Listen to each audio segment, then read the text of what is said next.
আসসালামু আলাইকুম সবাইকে সবাইকে অনেক অনেক স্বাগতম জানাচ্ছি হালকেনস্টাইন ইনফিনিটি স্কুলে।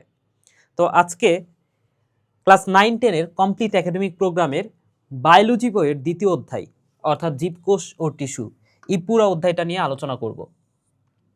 এবং এই পুরো অধ্যায়ে যা কিছু আছে বেশ কয়েকটা পার্টে ভাগ করেছি আমি, এবং আজকে তার প্রথম পর্ব অর্থাৎ প্রথম পার্ট।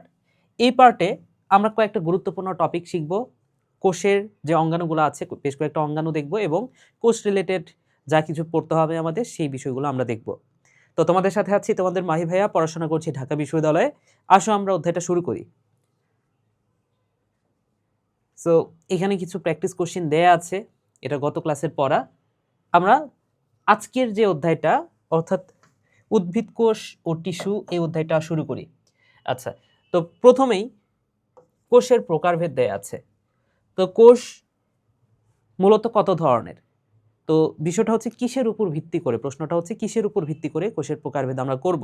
যেমন কোষের প্রকারভেদ আমরা করতে পারি কাজের উপর ভিত্তি করে, আমরা কোষের প্রকারভেদ করতে পারি নিউক্লিয়াসের উপর ভিত্তি করে।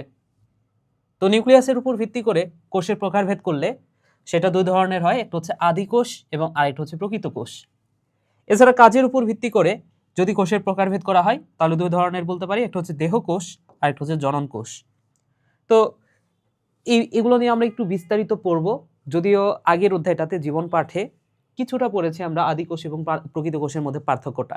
তো আবারও একটু দেখি অধ্যায়ে, কারণ আমরা যত পড়ব তত বেশি মনে থাকবে। তো ওই অধ্যায়ের ওই অংশটুকু যাদের মনে নাই এখন তাদের আবারও ক্লিয়ার হয়ে যাবে এই পড়াটুকু। তাহলে আমরা যদি নিউক্লিয়াসের উপর ভিত্তি করে কোষের প্রকারভেদ করতে চাই, কিসের উপর ভিত্তি করে ভাইয়া বলতো? নিউক্লিয়াসের উপর ভিত্তি করে, নিউক্লিয়াসের উপর ভিত্তি করে ভিত্তি করে তাহলে দেখব কোষ দুই ধরনের, একটা হচ্ছে প্রকৃত কোষ, একটা হচ্ছে আচ্ছা আদি কোষ ফার্স্টে লিখি, একটা হচ্ছে আদি কোষ বা এটাকে আমরা বলতে পারি প্রোক্যারিওটা, প্রোক্যারিওটা, আরেকটা হচ্ছে প্রকৃত কোষ বা ইউক্যারিওটা, প্রকৃত কোষ, প্রকৃত কোষ বা ইউক্যারিওটা, ইউক্যারিওটা। তো গত ক্লাসে আমরা জেনেছি যে এখানে ক্যারিয়ন কথাটার অর্থ হচ্ছে নিউক্লিয়াস, আর ইউ কথাটার অর্থ হচ্ছে প্রকৃত বা ভালো, আর প্রো শব্দটার অর্থ হচ্ছে আদি কোষ। হ্যাঁ, আদি, ঠিক আছে। আর ক্যারিয়ন মানে তো নিউক্লিয়াস, তাহলে আদি নিউক্লিয়াস বা আদি কোষী যেটাই বলি। তাহলে একটা হচ্ছে আদি কোষী আর একটা হচ্ছে প্রকৃত কোষী বা প্রকৃত নিউক্লিয়াস আমরা বলতে পারি। তাহলে কেন প্রকৃত নিউক্লিয়াস, কোন নিউক্লিয়াসকে আমরা প্রকৃত নিউক্লিয়াস বলবো? একটা নিউক্লিয়াসের কয়েকটা উপাদান আছে, এই অধ্যায়ে আমরা সেটা পড়বো। তার আগে এখানেও বলে দিই একটা নিউক্লিয়াসের কি কি উপাদান আছে। একটা নিউক্লিয়াসের চারদিকে একটা নিউক্লিয়ার পর্দা থাকতে হয়, এই যে এটা হচ্ছে নিউক্লিয়ার পর্দা বা নিউক্লিয়ার মেমব্রেন। তাহলে একটা প্রকৃত নিউক্লিয়াসের চারদিকে একটা নিউক্লিয়ার মেমব্রেন থাকে, নিউক্লিয়ার মেমব্রেন, নিউক্লিয়ার মেমব্রেন, মেমব্রেনটা থাকে। এর ভেতরে নিউক্লিওপ্লাজম থাকে, এই যে তরল পদার্থ যেটা, সেই তরল পদার্থটাকে কি বলা হয়? এই তরল পদার্থের নাম হচ্ছে নিউক্লিওপ্লাজম বা সাইটোপ্লাজমটার নাম হচ্ছে নিউক্লিওপ্লাজম, নিউক্লিওপ্লাজম। এছাড়াও একটা প্রকৃত নিউক্লিয়াসের ভেতরে নিউক্লিওলাস থাকে। তাহলে এখানে একটা ঘন উপাদান থাকে, এই ঘন উপাদানটার নাম হচ্ছে নিউক্লিওলাস, নিউক্লিওলাস। এবং সবচেয়ে গুরুত্বপূর্ণ যে উপাদানটা সেটা হচ্ছে এর ভেতরে পেঁচানো সুতার মতো কিছু জালিকা থাকে, যেটাকে বলা হচ্ছে ক্রোমাটিন জালিকা। তাহলে এই পেঁচানো সুতার মতো এই জালটার নাম হচ্ছে ক্রোমাটিন, ক্রোমাটিন জালিকা, ক্রোমাটিন জালিকা, জালিকা। তাহলে এই উপাদানগুলা একটা প্রকৃত নিউক্লিয়াসে থাকে। তাহলে একটা প্রকৃত নিউক্লিয়াসে কি কি থাকে ভাইয়া? আমরা কি কি পাইলাম বলো তো? প্রকৃত নিউক্লিয়াস, প্রকৃত নিউক্লিয়াস, একটা প্রকৃত নিউক্লিয়াসে কি কি উপাদান থাকে? প্রথমেই যে উপাদানটা আমরা পাইলাম সেটা হচ্ছে একটা পর্দা থাকতে হবে, একটা নিউক্লিয়াসকে ঘিরে রাখতে হবে একটা পর্দা। সো পর্দাটার নাম হচ্ছে nuclear membrane, nuclear membrane, membrane. এরপরে আমরা কি পাবো? এর ভেতরে যে সাইটোপ্লাজম আছে সেটাকে আমরা বলতে পারি নিউক্লিওপ্লাজম, নিউক্লিওপ্লাজম এটা আছে। এছাড়া আমরা আর কি পাই প্রকৃত নিউক্লিয়াসের ভেতরে? আমরা পাই নিউক্লিওলাস, তাহলে এর ভেতরে আছে নিউক্লিওলাস। এছাড়াও যে উপাদানটা আছে সেটার নাম হচ্ছে ক্রোমাটিন জালিকা, এটাকে বলা হচ্ছে ক্রোমাটিন জালিকা। তাহলে এই চারটে উপাদান থাকার কারণে একটা নিউক্লিয়াসকে আমরা প্রকৃত নিউক্লিয়াস বলতে পারি। তাহলে যেটাকে আমরা আদি নিউক্লিয়াস বলতেছি বা খারাপ নিউক্লিয়াস বলতেছি, এই চারটা উপাদানের মধ্যে অনেক কিছুই নাই সেইখানে, তাই না? তাহলে কি কি নাই সেটা একটু দেখো। একটা আদি নিউক্লিয়াসে কি কি থাকে বা থাকে না সেটা আমরা একটু দেখি। একটা আদি নিউক্লিয়াসের কথা যদি কল্পনা করো, আদি নিউক্লিয়াস, সেখানে কি থাকে আর কি থাকে না সেটা আমাদের জানতে হবে। তো কি কি থাকে না সেটা আমরা ফার্স্টে দেখি। একটা আদি নিউক্লিয়াসে কি কি থাকে না? এখানে থাকে না এই যে নিউক্লিয়ার মেমব্রেন, যেটা এটা থাকে না। নিউক্লিয়ার মেমব্রেন এটা কিন্তু থাকে না। দ্বিতীয় যে জিনিসটা থাকে না সেটা হচ্ছে প্লাজমটাও থাকে না। তাহলে নিউক্লিওপ্লাজম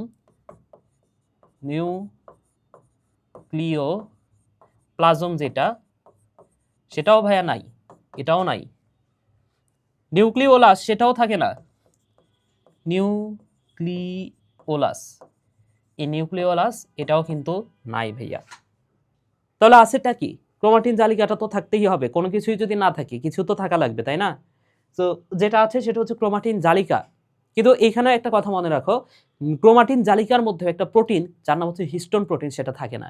তাহলে ক্রোমাটিনে হিস্টোন প্রোটিন নাই, এটাও মাথায় রাখো ভাইয়া। এখানে ক্রোমাটিনে হিস্টোন প্রোটিন নাই, হিস্টোন প্রোটিন এটা থাকে না, শুধুমাত্র একটা ক্রোমাটিন থাকে, ক্রোমাটিনের মধ্যে প্রোটিনটা থাকে না। তাহলে যেহেতু এখানে অনেক কিছুই নাই, যেহেতু এখানে সব কিছুই আছে কিন্তু এখানে অনেক কিছুই নাই, তাহলে এইখানে থাকলোটা কি? শুধুমাত্র এই যে এর ভেতরে যে ক্রোমাটিনটা থাকলো, এই যে ক্রোমাটিনটা, তাই না? তাহলে আদি নিউক্লিয়াসে কি থাকে? শুধুমাত্র ক্রোমাটিন থাকে, আর কিচ্ছু নাই। তাহলে এটাকে দেখে কোনোভাবেও কি ওইটার সাথে মিলাইতে পারতেছো না? এখানে যা কিছু থাকা দরকার এখানে তো কিছুই নাই ভাইয়া, শুধুমাত্র একটা জিনিস আছে। তার মানে কি এটা নিউক্লিয়াসের মতো, আসলে প্রকৃত মানে নিউক্লিয়াসের মতো। নিউক্লিয়াস আমি পুরোপুরি নিউক্লিয়াস বলতে পারবো না, নিউক্লিয়াসের মতো। তাহলে আদিকোষের যে নিউক্লিয়াস, এটা যেহেতু নিউক্লিয়াসের মতো, এটাকে আমরা স্পেশাল একটা নামে ডাকতে পারি, আদর করে বলি নিউক্লিওয়েড। এটাকে আমরা কি নামে ডাকি? এটাকে আদর করে বলি নিউক্লিওয়েড। অর্থাৎ এখানে অয়েড কথাটার অর্থ হচ্ছে মতো। অয়েড মানে কি? অয়েড মানে হচ্ছে মতো, ঠিক আছে?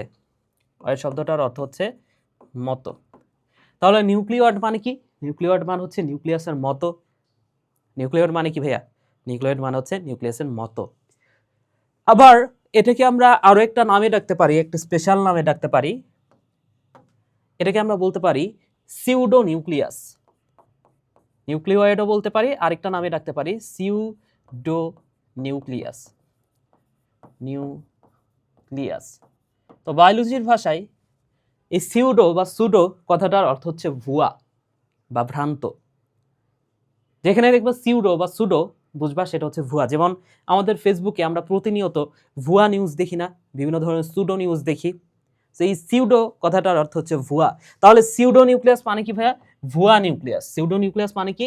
এই সিউডো কথাটার অর্থ হচ্ছে ভ্রান্ত নিউক্লিয়াস বা ভুয়া নিউক্লিয়াস। এই কথাটা ভাইয়া মাথায় রাখো। আচ্ছা, তাহলে যেটা হচ্ছে আদিকোষী বা আদি নিউক্লিয়াস যাই বলি, এদের অনেক কিছুই থাকে না, এর জীবনে শুধু না আর না, দু একটা জিনিস বাদে কিছুই থাকে না। যেমন এই আদিকোষে কি থাকে না জানো? এই আদিকোষে নিউক্লিয়াসের তো অনেক কিছুই নাই দেখলাম। আরো একটা জিনিস থাকে না, সেটা হচ্ছে এদের দেহে কোনো কোষীয় অঙ্গাণু থাকে না, শুধুমাত্র রাইবোজোম থাকে, ঠিক আছে? এদের দেহে মাইটোকন্ড্রিয়া থাকে না, এন্ডোপ্লাজমিক রেটিকুলাম থাকে না, গোলজি বডি থাকে না, সেন্ট্রোজোম থাকে না, কিচ্ছুই থাকে না, লাইসোজোম থাকে না। তাহলে যার কেউ নাই তার তো কিছু একটা আছে, তাই না? তো এর যে জিনিসটা আছে শুধুমাত্র রাইবোজোম আছে। কি আছে বলো তো ভাইয়া? শুধুমাত্র রাইবোজোম আছে। এবং এই রাইবোজোম এটা হচ্ছে 70s রাইবোজোম, 80s রাইবোজোম, এগুলো তোমাদের বইয়ে বলা নাই, জাস্ট মনে রাখো কিচ্ছু বলা নাই এগুলা, তারপরে মনে রাখো যে রাইবোজোমটা হচ্ছে 70s রাইবোজোম, এগুলো পরবর্তীতে তোমাকে হেল্প করবে। ঠিক আছে, তাহলে এইখানে যে রাইবোজোমটা, সেই রাইবোজোমটা কি 70s রাইবোজোম। ভালো কথা। তাহলে এই রাইবোজোম বাদে বাকি যে কোষীয় অঙ্গাণুগুলা সেগুলা থাকে না। তাহলে বাকি কোষীয় অঙ্গাণু থাকে না, বাকি কোষীয় অঙ্গাণু থাকে না। ঠিক আছে, সো এই যে রাইবোজোম, এই যে এই জীবটা, আদিকোষী যে জীবটা, এর কিচ্ছু নাই, শুধুমাত্র কি আছে ভাইয়া, শুধুমাত্র অনলি রাইবোজোম আছে। এখন এই রাইবোজোমটা বস লেভেলের অঙ্গাণু। কেন বস লেভেলের অঙ্গাণু পরে আলোচনা করব, ঠিক আছে, একটু পরে আলোচনা করব, মাইটোকন্ড্রিয়াতে এই বিষয়টা আলোচনা করব। জাস্ট একটা কথা মাথায় রাখো, এই যে আদিকোষী প্রাণীতে এই রাইবোজোমটা থাকে, আর কিচ্ছু থাকে না, শুধুমাত্র রাইবোজোম। তাহলে আদিকোষী প্রাণী কারা? আদিকোষী প্রাণী যেমন হচ্ছে ব্যাকটেরিয়া আছে, ব্যাকটেরিয়া, সায়ানোব্যাকটেরিয়া আছে,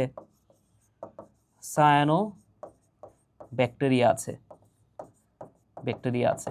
তাহলে এরা হচ্ছে আদিকোষী। এছাড়াও ইস্ট আছে, এটাও আদিকোষী। তাহলে দেখো ভাইয়া, এই আদিকোষী যে প্রাণী, অর্থাৎ ব্যাকটেরিয়া, সায়ানোব্যাকটেরিয়া, এদের কি আছে? রাইবোজোম আছে। এটা একটু মাথায় রেখো, পরে একটা কথা বলবো এটা নিয়ে। ঠিক আছে, প্রকৃত কোষে তাহলে কি পাচ্ছি আমরা? প্রকৃত কোষে আমরা যে জিনিসটা পাচ্ছি, প্রকৃত কোষে এগুলো তো আছেই, এই যে রাইবোজোম তো আছেই, পাশাপাশি অন্যান্য কোষীয় অঙ্গাণু থাকে। অজ্ঞাণু লিখছি আল্লাহ, উয়ে গয়ে, এটা হচ্ছে উয়ে গয়ে অঙ্গাণু। তাহলে এখানে রাইবোজোম সহ সকল কোষীয় অঙ্গাণু থাকে। রাইবোজোম সহ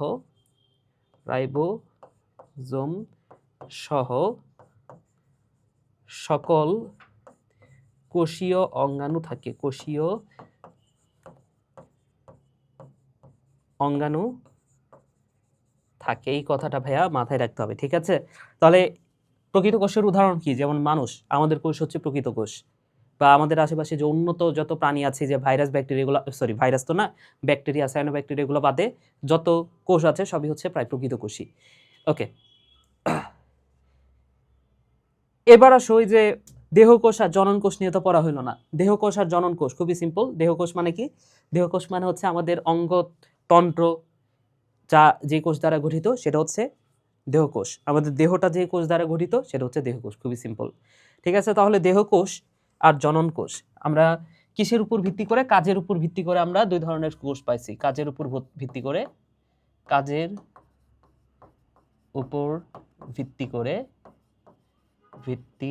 করে কোষ কয় ধরনের ভাই বলো তো? দুই ধরনের। একটা হচ্ছে দেহকোষ, এক নম্বর হচ্ছে দেহকোষ, এবং দুই নম্বর হচ্ছে জনন কোষ।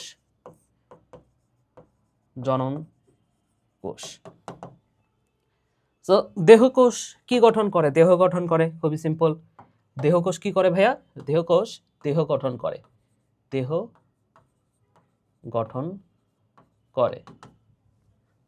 দেহকোষ আর কি করে? অঙ্গ প্রত্যঙ্গ তৈরি করে,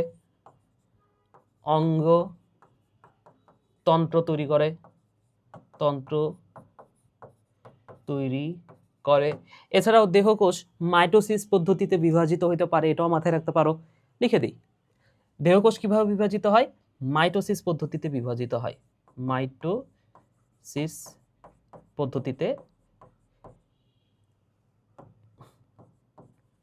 পদ্ধতিতে বিভাজিত হয়, এটাও মাথায় রাখতে পারো, বিভাজিত হয়। ওকে ভাইয়া, আচ্ছা এবার আসো জনন কোষ। জনন কোষ, যার আরেকটা নাম আমি বলতে পারি, জনন কোষের আরেকটা নাম মনে রাখো ভাইয়া, সেটা হচ্ছে গ্যামিট। আর জনন কোষ বা গ্যামিট বলতে খুব সহজ বাংলায় আমি যেটা বলতে পারি সেটা হচ্ছে ডিম্বাণু অথবা শুক্রাণু। ঠিক আছে, খুব সহজ বাংলায় আমি যদি বলি গ্যামিট মানে কি বা জনন কোষ মানে কি? জনন কোষ মানে হচ্ছে হয় ডিম্বাণু হবে এটা, হয় এটাকে আমরা বলবো ডিম্বাণু, অথবা এটাকে আমরা বলবো শুক্রাণু। আচ্ছা, আশা করি বুঝতে পেরেছো। তাহলে হয় ডিম্বাণু অথবা শুক্রাণু। তো আমরা দ্বিতীয় অধ্যায়ে ওই যে ডিম্বাণু শুক্রাণু মিলিত হইলে কি হয়? জাইগোট হয়। মিলনের প্রক্রিয়াকে কি বলা হচ্ছে? নিষেক। সেগুলো আমরা দেখেছি। তাহলে এই যে ডিম্বাণু আর শুক্রাণু যদি মিলিত হয় তখন সেটাকে আমরা বলবো জাইগোট, তাই না? তো এই কথাগুলোও তোমাদের বই লেখা আছে, একটু পড়ে নিও। জাস্ট এতটুকু মনে রাখো, জননকোষ মানে হচ্ছে ডিম্বাণু শুক্রাণু, তাইলেই হবে। ঠিক আছে, তারপর একটু লিখে দিই। ধরে নাও যে কোনো একটা জননকোষ, সেটা হচ্ছে এন। হ্যাঁ, জননকোষ ধরে নাও, জননকোষ। তো জননকোষ হচ্ছে একটা শুক্রাণু, সেটা হচ্ছে এন। আরেকটা হচ্ছে ডিম্বাণু, সেটাও কি এন। তো এই যে শুক্রাণু আর ডিম্বাণু, এই দুটো যদি মিলিত হয়, মিলিত হওয়ার প্রসেসটাকে কি বলা হচ্ছে? এই মিলিত হওয়ার প্রসেসটার নাম হচ্ছে নিষেক। আর এন আর এন মিলিত হয়ে কি হয়ে যাবে? 2n হয়ে যাবে, তাই না? সো এই 2n হয়ে গেলে সেটাকে বলা হচ্ছে জাইগোট। তাহলে 2n হয়ে গেল, এটার নাম কি ভাইয়া? এটা হচ্ছে জাইগোট। এই জাইগোট থেকে এরপরে ভ্রূণ তৈরি হবে। এই জাইগোট থেকে আস্তে আস্তে কি তৈরি হবে? ভ্রূণ তৈরি হবে। ভ্রূণ থেকে ফিটাস হবে, এবং ফিটাস থেকে আস্তে আস্তে নতুন একটা শিশু তৈরি হবে, রাইট? ঠিক আছে, তাহলে এটা নিয়ে, এই বিষয়টা নিয়ে বা জননকোষ নিয়ে তোমার তৃতীয় অধ্যায়, অর্থাৎ এর পরের অধ্যায়টাতে আরো বেশি আলোচনা আছে, ওই ভিডিওটাও তৈরি করেছি। তো এই অধ্যায়ে আর কোনো কিছু আলোচনা করতেছি না। তৃতীয় অধ্যায় গেলে জননকোষ, ডিম্বাণু, শুক্রাণু, জাইগোট, এই জিনিসগুলো নিয়ে আরো বিস্তারিত জানতে পারবা। ঠিক আছে, তাহলে আসো আমরা পরের টপিকটাতে যাই। কি বলেছে? কোষ দেওয়া আছে। এটা কিসের কোষ? উদ্ভিদ কোষ। কিভাবে বুঝলা? বোঝার একমাত্র উপায় হচ্ছে, এই যে সবচেয়ে সহজ উপায়টা হচ্ছে যে এর বাইরে এই যে এই প্রাচীরটা দেখো, এটা হচ্ছে একটা কোষ প্রাচীর। তো তোমাকে আমি যে কথাটা বলবো, তোমাদের বইয়ে তো উদ্ভিদ কোষ এবং প্রাণী কোষের চিত্র দেওয়া আছে। তো চিত্রটা অবশ্যই আমি আঁকায় দেখাচ্ছি না, কারণ এই কোষের চিত্রটা তোমাদের ক্লাস 6 থেকেই পড়তে হয়। তো ক্লাস 6, 7, 8 পার করছো, তার মানে কি তোমার কিছু না কিছু হলেও এই চিত্রটা কোনো না কোনো দিন অবশ্যই আঁকাইছো, এবং চিত্রটা তোমরা আশা করি আঁকাইতে পারো। তো এই অধ্যায়ে আরও কিছু বস লেভেলের টপিক আছে, সেগুলো আমি আরও বিস্তারিত আলোচনা করব। এই চিত্রটা অন্তত আমি আঁকাই দিচ্ছি না। ঠিক আছে, তো এই চিত্রটা তুমি অবশ্যই প্রাণী কোষের চিত্র এবং উদ্ভিদ কোষের চিত্রটা আঁকানো শিখবা। তো 9-10-এ যেহেতু তোমাদের 6, 7, 8 এই তিনটা ক্লাস পার করে আসছো, 9-10-এ তোমাকে পুরো উদ্ভিদ কোষের চিত্রটা নর্মালি আঁকাইতে দেয় না। ঠিক আছে, তোমাকে হচ্ছে মাইটোকন্ড্রিয়ার চিত্র আঁকাইতে দিতে পারে, এবং মাইটোকন্ড্রিয়ার ব্যাখ্যাও চাইতে পারে সাথে। ঠিক আছে, তো এই টাইপের চিত্রগুলো তোমাকে দিবে, মাইটোকন্ড্রিয়া, ক্লোরোপ্লাস্ট। তো একবার উদ্ভিদ কোষের চিত্র বা প্রাণী কোষের চিত্র এগুলো একটু কমই দেয়, তারপরেও একটু আঁকানো শিখবা। তবে তোমাকে আরেকটা বিষয় শেখায় আমি, সেটা হচ্ছে যদি প্রশ্নটা এমন হয়, প্রশ্নটা তো এমনও করতে পারে, তাই না, যে উদ্ভিদ কোষে পাওয়া যায় শুধুমাত্র কোন অঙ্গাণুগুলা? এভাবে তোমাকে প্রশ্ন করতে পারে না যে শুধুমাত্র উদ্ভিদ কোষে পাওয়া যায় কোনটা, আবার শুধুমাত্র প্রাণী কোষে পাওয়া যায়। তাহলে এভাবে প্রশ্নটা পড়তে পারো যে উদ্ভিদ কোষে পাওয়া যায়,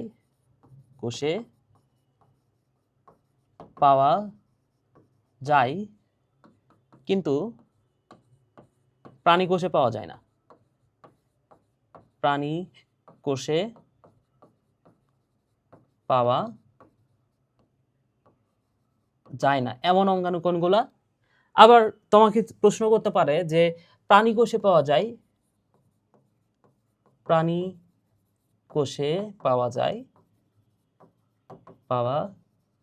উদ্ভিদ কোষে পাওয়া যায় না।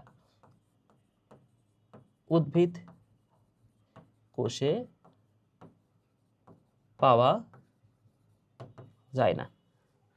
ওকে, তাহলে এই টাইপের প্রশ্ন করে না নরমালি। তারপরে এমসিকিউ এর জন্য তোমার কিন্তু দু একটা অঙ্গাণু সম্পর্কে জানা প্রয়োজন, যেটা উদ্ভিদ কোষে পাওয়া যায় কিন্তু প্রাণী কোষে পাওয়া যায় না, অথবা প্রাণী কোষেই পাওয়া যায়, উদ্ভিদ কোষে পাওয়া যায় না। যেমন উদ্ভিদ কোষে পাওয়া যায়, এরকম সবচেয়ে বড় বৈশিষ্ট্য কোনটা? উদ্ভিদ আর প্রাণী কোষের মধ্যে পার্থক্য সৃষ্টিকারী সবচেয়ে বড় বৈশিষ্ট্য কোনটা? সবচেয়ে বড় বৈশিষ্ট্য হচ্ছে কোষ প্রাচীর, রাইট? তাহলে কোষ প্রাচীর এটা উদ্ভিদ কোষে পাওয়া যায়, প্রাণী কোষে পাওয়া যায় না। ওকে, হ্যাঁ, এই যে দেখো কোষ প্রাচীর, এটা হচ্ছে উদ্ভিদ কোষে পাওয়া যায়, প্রাণী কোষে পাওয়া যায় না। এরপরে উদ্ভিদ কোষে আর কি পাওয়া যায়?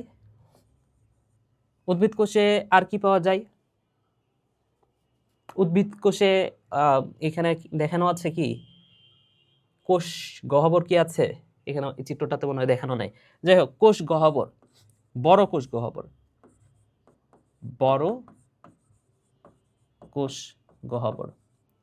উদ্ভিদ কোষে পাওয়া যায়, কিন্তু প্রাণী কোষে পাওয়া যায় না। আর কি পাওয়া যায় বলতো?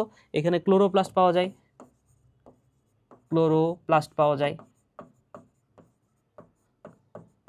ওকে, উদ্ভিদ কোষে ক্লোরোপ্লাস্ট পাওয়া যাচ্ছে কিন্তু প্রাণী কোষে পাওয়া যাচ্ছে না। আপাতত উদ্ভিদ কোষ সম্পর্কে এই তিনটাই মনে পড়তেছে। তোমার যদি আরো দু একটা পাও পরবর্তীতে সেই দু একটা অ্যাড করে নিতে পারো। এরপরে আসো প্রাণী কোষে পাওয়া যায় কিন্তু উদ্ভিদ কোষে পাওয়া যায় না। এর মধ্যে সবচেয়ে গুরুত্বপূর্ণ যেটা সেটা হচ্ছে সেন্ট্রোজোম, যেটা শুধুমাত্র প্রাণী কোষেই পাওয়া যায়, উদ্ভিদ কোষে পাওয়া যায় না। সেন্ট্রোজোম কোষ বিভাজন যে অধ্যায়টা আছে, কোষ বিভাজনে দেখবা ওইখানে সেন্ট্রোজোমটা কাজে লাগতেছে। সেন্ট্রোজোমটা প্রাণী কোষে অ্যাস্টার রে তৈরি করে, তাই না? সো এই সেন্ট্রোজোমটা তো উদ্ভিদ কোষে থাকলে উদ্ভিদ কোষে অ্যাস্টার রে তৈরি হইতো, তাহলে এটা হচ্ছে সেন্ট্রোজোম। সেন্ট্রোজোম। এরপরে তোমাদের বইয়ে যেটা লেখা আছে যে গোলজি বডি যে অঙ্গাণুটা, এটা নরমালি প্রাণী কোষে পাওয়া যায়, তবে কিছু কিছু উদ্ভিদ কোষেও পাওয়া যায়। তাহলে যেহেতু সব উদ্ভিদ কোষে গোলজি বডি পাওয়া যাচ্ছে না, আমি এটাও বলতে পারি যে গোলজি বডি এটা প্রাণী কোষে পাওয়া যায়, উদ্ভিদ কোষে পাওয়া যাচ্ছে না। আরেকটা অঙ্গাণুর কথা আমি বলতে পারি, সেটা হচ্ছে লাইসোজোম। লাইসোজোম তোমাদের বইয়ে দেয়া আছে যে লাইসোজোম উদ্ভিদ কোষেও পাওয়া যায়, তবে লাইসোজোম শুধুমাত্র প্রাণী কোষে পাওয়া যায়। উদ্ভিদ কোষে যেটা পাওয়া যায় সেটাকে লাইসোজোম বলা হয় না, সেটাকে বলা হয় অলিওজোম। ঠিক আছে, সো লাইসোজোম বলা হচ্ছে না, সেটাকে কি বলা হয় ভাইয়া? অলিওজোম। তো তোমাদের বইয়ে যেহেতু লাইসোজোম বলা আছে যে উদ্ভিদ কোষেও পাওয়া যায়, প্রাণী কোষেও পাওয়া যায়, তো এটা কাটাই দিই। হ্যাঁ, এটা দুইটা কোষে পাওয়া যায়, এটাই তোমাদের বইয়ে বলা আছে। তাহলে এই দুটো অঙ্গাণুর কথাই মেইনলি মনে রাখো, আরো দু একটা যদি সামনে পাই সেক্ষেত্রে এখানে অ্যাড করে নিলেই হবে। আচ্ছা, এবার আসো ভাইয়া কোষ। কোষ কোষকে আমরা একটা কোষের ভেতরে কি কি থাকে সেটাকে আমরা মোট দুইটা ভাগে ভাগ করতে পারি। এটা মেইনলি উদ্ভিদ কোষের কথা বলা হচ্ছে। তো একটা উদ্ভিদ কোষের মধ্যে কি কি উপাদান আছে? নির্জীব বস্তু। নির্জীব বস্তুর আগেও আমি আরেকটা বলতে পারি, আমি আমার মতো করে একটু করে দিই। দেখো, উদ্ভিদ কোষ, তাহলে একটা উদ্ভিদ কোষের কথা চিন্তা করো ভাইয়া, উদ্ভিদ কোষ। একটা উদ্ভিদ কোষের ভেতরে কি থাকে? একটা উদ্ভিদ কোষের ভেতরে দুইটা উপাদানের কথা আমরা কল্পনা করি। একটা হচ্ছে সজীব উপাদান,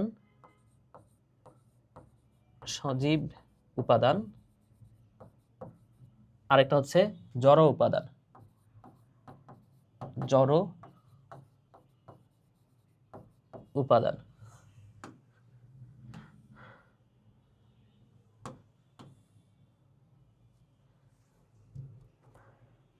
তো এই যে জড় উপাদান, এটাকে আমরা দুইটা ভাগে ভাগ করতে পারি। জড় উপাদান একটা হচ্ছে কোষ প্রাচীর এবং আরেকটা হচ্ছে নির্জীব বস্তু। ঠিক আছে, সো জড় উপাদান এটাকে আমরা চাইলে দুইটা ভাগে ভাগ করতে পারি। একটা হচ্ছে কোষ প্রাচীর এবং আরেকটা হচ্ছে নির্জীব বস্তু।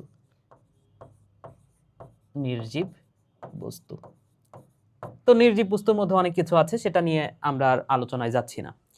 নির্জীব বস্তু, তো কোষ প্রাচীর নিয়ে আমরা একটু পরে আলোচনা করব। কোষ প্রাচীরটা নিয়ে একটু পরে আমরা দেখব। কোষ প্রাচীর উদ্ভিদ কোষের একটা অনন্য বৈশিষ্ট্য। এইখানে আমরা যে সজীব উপাদানগুলো দেখলাম, সজীব উপাদান মোট তিন ধরনের আমরা পাই। সজীব উপাদানকে আমরা প্রোটোপ্লাজমও বলতে পারি। এটাকে আমরা, এই যে দেখো এখানে লেখা আছে, সজীব উপাদানকে আমরা প্রোটোপ্লাজমও বলতে পারি। তাহলে সজীব উপাদানের আরেকটা নাম কি? প্রোটোপ্লাজম।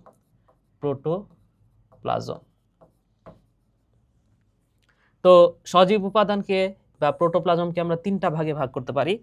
প্রথমটা তো একটা হচ্ছে কোষ ঝিল্লি, এরপরে যেটা আছে সেটা হচ্ছে সাইটোপ্লাজমিক অঙ্গাণু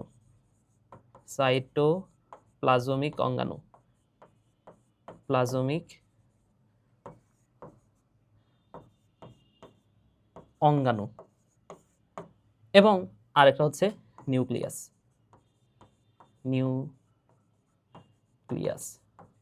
তাহলে একটা হচ্ছে কোষ ঝিল্লি, সাইটোপ্লাজমিক অঙ্গাণু এবং আরেকটা হচ্ছে নিউক্লিয়াস। তো এখানে দেখো ভাইয়া একটু,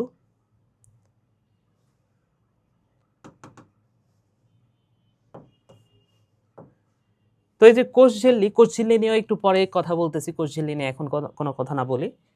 নিউক্লিয়াস নিয়ে তো শেষের দিকে আলোচনা হবে পরের পার্টে। এবং সাইটোপ্লাজমিক অঙ্গাণু, এটা নিয়ে একটু কথা বলি এখন। এই সাইটোপ্লাজমিক অঙ্গাণু মানে কি? কোষের ভেতরে যে অঙ্গাণুগুলা থাকে, mitochondria, Golgi body, endoplasmic reticulum, এগুলা। এখন এই অঙ্গাণুগুলা কিছু আছে আবরণ যুক্ত, কিছু আছে আবরণবিহীন।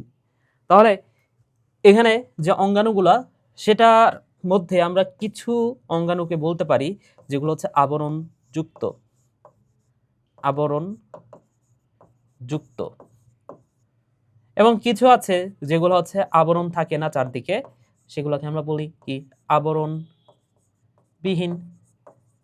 সেই অঙ্গাণুগুলোর নাম হচ্ছে আবরণবিহীন।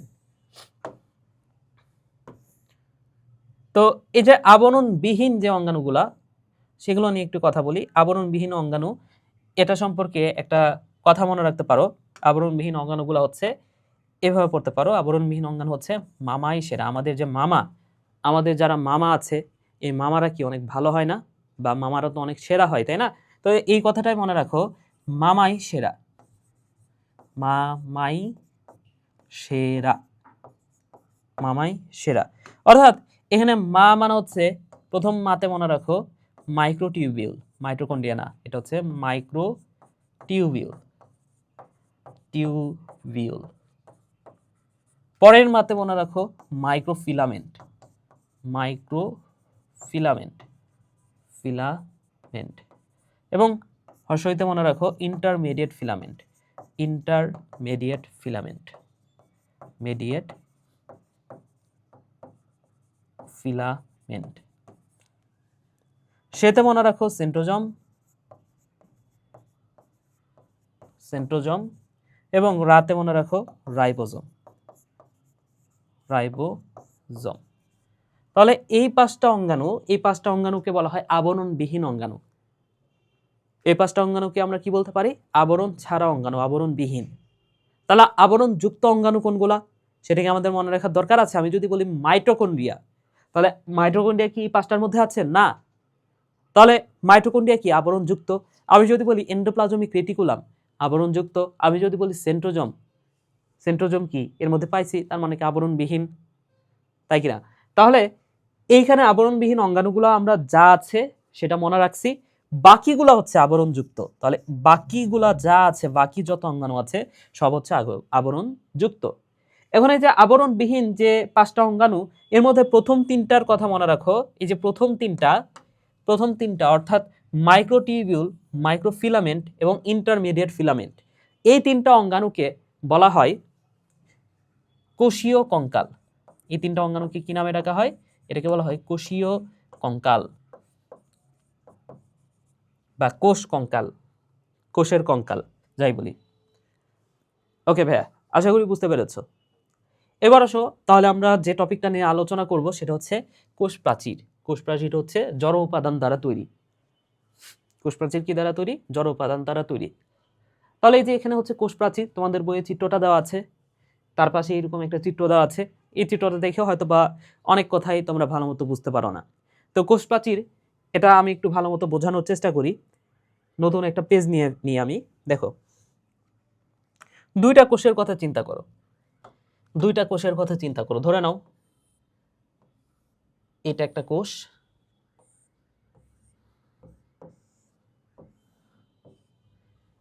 তার পাশে কি আরেকটা কোষ থাকবে, এই যে এটা আরেকটা কোষ। তাহলে এই দুটা কোষের কথা চিন্তা করো, এটা একটা কোষ, ওইটা আর একটা কোষ। তো এই দুইটা কোষের মাঝখানে একটা পর্দা দেখতে পাচ্ছ না, সাদা কালারের যে পর্দাটা, এই মাঝখানের পর্দাটা, এইটা হচ্ছে দুইটা কোষের সাধারণ পর্দা। এবং যেহেতু দুইটা কোষের মধ্যে আছে এই পর্দাটা, এটাকে আমরা বলতে পারি মধ্য পর্দা। নামটা কি ভাইয়া? এই দুইটা পর্দার নাম হচ্ছে, এই পর্দাটার নাম হচ্ছে ভাইয়া মধ্য পর্দা, মধ্য পর্দা।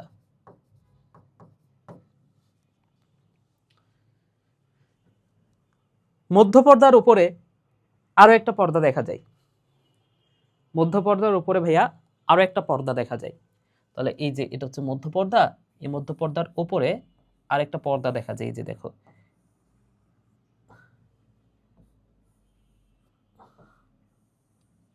এবং এই পর্দাটা, এটা হচ্ছে এক স্তর বিশিষ্ট। এই মধ্য পর্দার উপরে যে পর্দাটা, সেটা হচ্ছে এক স্তর বিশিষ্ট। তাহলে এটা হচ্ছে মধ্য পর্দা। এবং মধ্য পর্দা হচ্ছে সাধারণ পর্দা, দুইটি কোষের সাধারণ পর্দা। মধ্য পর্দা সম্পর্কে কি মনে রাখবে ভাইয়া? এটা হচ্ছে দুইটা কোষের মধ্যে সাধারণ পর্দা। দুটি কোষের দুটি কোষের সাধারণ পর্দা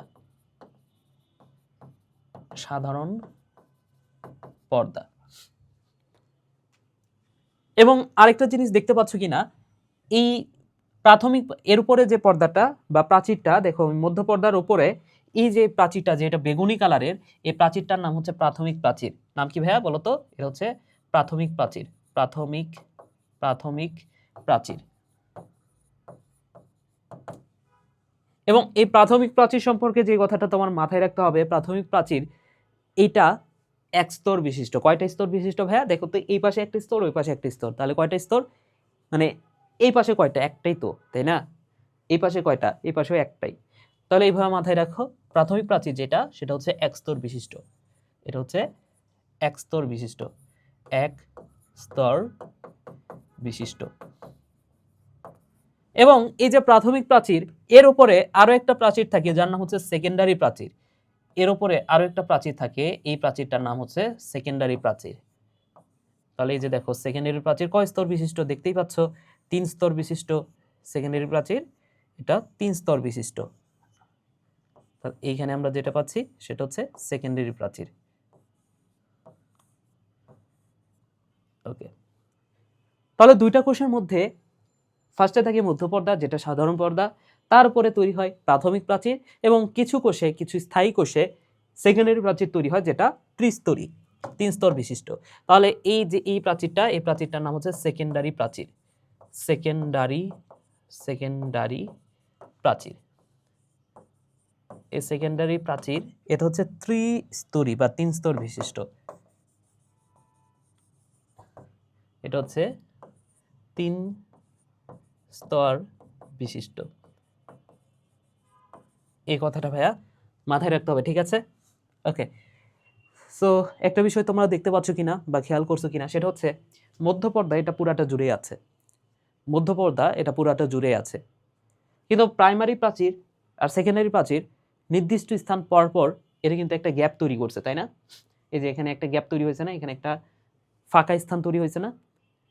তো এই ফাঁকা স্থান কিন্তু এক পাশে তৈরি হয় না, এই পাশেও তৈরি হয়েছে। তাহলে এই পাশেও ফাঁকা স্থান আছে, এই পাশেও তৈরি হয়েছে, এই পাশেও তৈরি হয়েছে, এই পাশেও তৈরি হয়েছে। তো এই ফাঁকা জায়গাটা, এটাকে বলা হচ্ছে কূপ। কূপ, এটাকে কি বলা হয় ভাইয়া? কূপ। তাহলে কূপ যেহেতু দুই পাশে আছে, এটাকে বলা হচ্ছে কূপ জোড়, ঠিক আছে? তাহলে এই দুই পাশে যে ফাঁকা জায়গাটা, এটাকে বলা হচ্ছে কূপ জোড়। এটাকে বলা হয় কূপ জোড়, বা এটাকে বলা যাইতে পারে পিট পেয়ার। আশা করি বুঝতে পেরেছ। ওকে, এখন এই যে মধ্যপর্দার এই জায়গাটাতে কোনো ছিদ্র দেখতে পাচ্ছি না, তাই না? কিন্তু আসলে ছিদ্র আছে, এবং এই ছিদ্রটা অতি সূক্ষ্ম একটা ছিদ্র। এই যে দেখো, অতি সূক্ষ্ম ছিদ্র। এই অতি সূক্ষ্ম ছিদ্রটাকে আমরা আদর করে বলতে পারি প্লাজমোডেসমাটা। খুবই সুন্দর একটা নাম এবং সহজ একটা নাম, তাই না? তো এই যে সুন্দর একটা ছিদ্রপথ, এই ছিদ্রপথটাকে আমরা আদর করে বলবো প্লাজমোডেসমাটা। তাহলে এটা কি ভাইয়া? একটা সূক্ষ্ম ছিদ্রপথ। এই সূক্ষ্ম ছিদ্রপথটার নামটা হচ্ছে প্লাজমোডেসমাটা।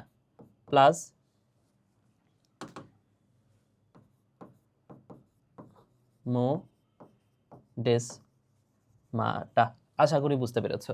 এবং এই প্লাজমোডেসমাটার মাধ্যমে কি হয় বলতো? প্লাজমোডেসমাটার মাধ্যমে এই পাশে এই কোষটার কোনো একটা উপাদান যদি এই কোষে যাইতে চায়, তাহলে কোন দিক দিয়ে যাবে? এই প্লাজমোডেসমাটার মাধ্যমে যাইতে পারবে। আবার এই কোষে যদি কোনো তরল পদার্থ বা কোনো উপাদান যদি ওই পাশে যাইতে চায়, কিভাবে যাবে? এই ছিদ্রপথের মাধ্যমে যাবে, প্লাজমোডেসমাটার মাধ্যমে যাবে। আশা করি বুঝতে পারছো। ওকে, তাহলে কোষ প্রাচীর সম্পর্কে আমাদের যে কথাগুলো মাথায় রাখতে হবে, এই যে এখানে কিন্তু এই কথাগুলোই লেখা আছে, দেখো, মধ্যপর্দা আছে একটা কোষে, প্রাইমারি প্রাচীর আছে, দেন গৌণ প্রাচীর বা সেকেন্ডারি প্রাচীর, যেটা 3 স্তর বিশিষ্ট, এটাই লেখা আছে।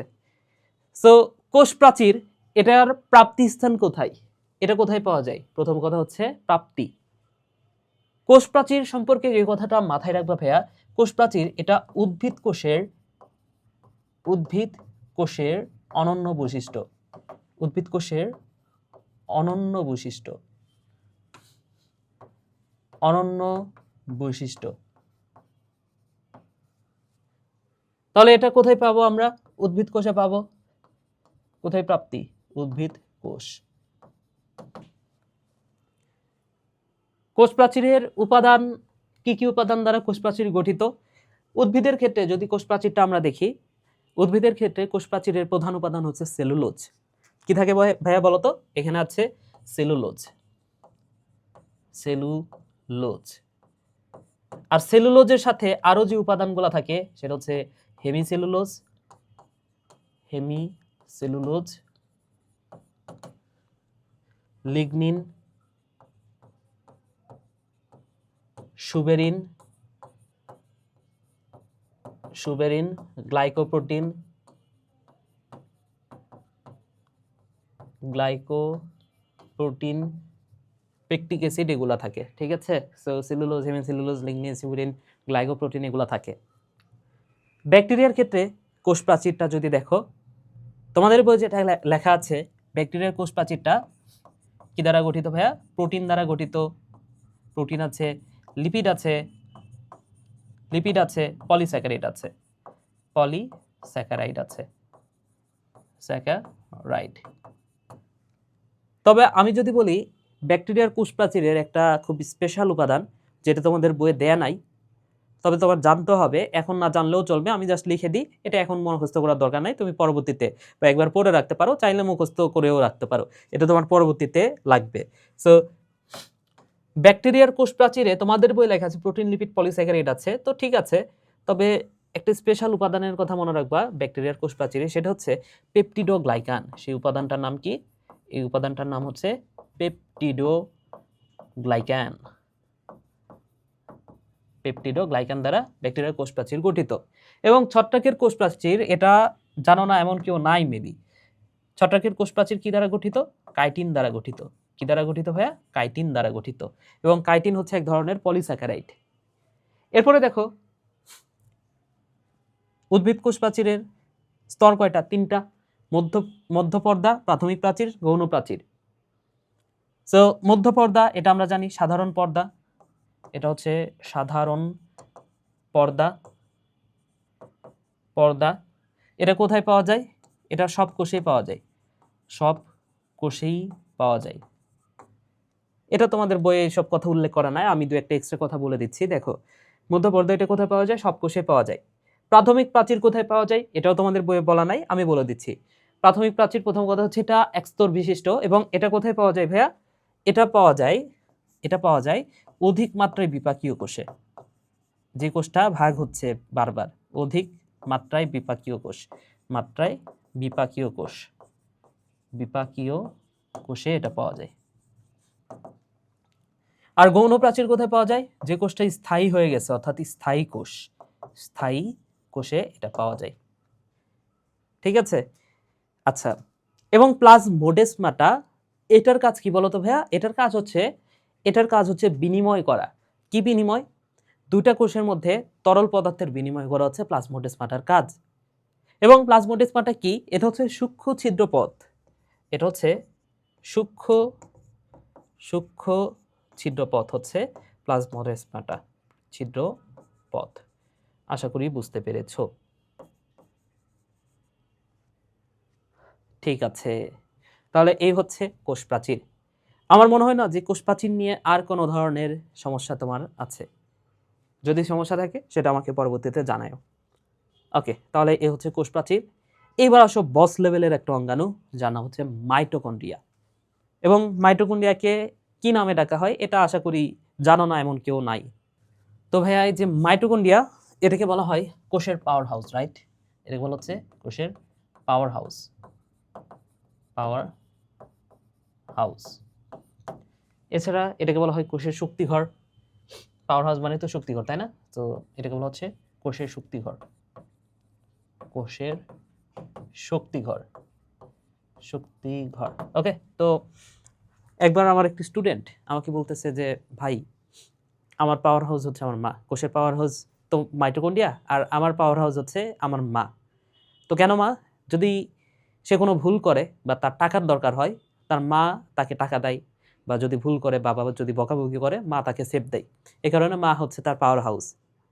হ্যাঁ, অনেক স্টুডেন্ট আছে যাদের পাওয়ার হাউস হচ্ছে তাদের জিএফ, তাই না? তো যাই হোক, কোষের পাওয়ার হাউস হচ্ছে মাইটোকন্ড্রিয়া। তো এই মাইটোকন্ড্রিয়ার ভেতরে আছে কি কি সেটা আমাদের জানতে হবে। মাইটোকন্ড্রিয়ার ভেতরে মাইটোকন্ড্রিয়া আসলে কি দ্বারা গঠিত?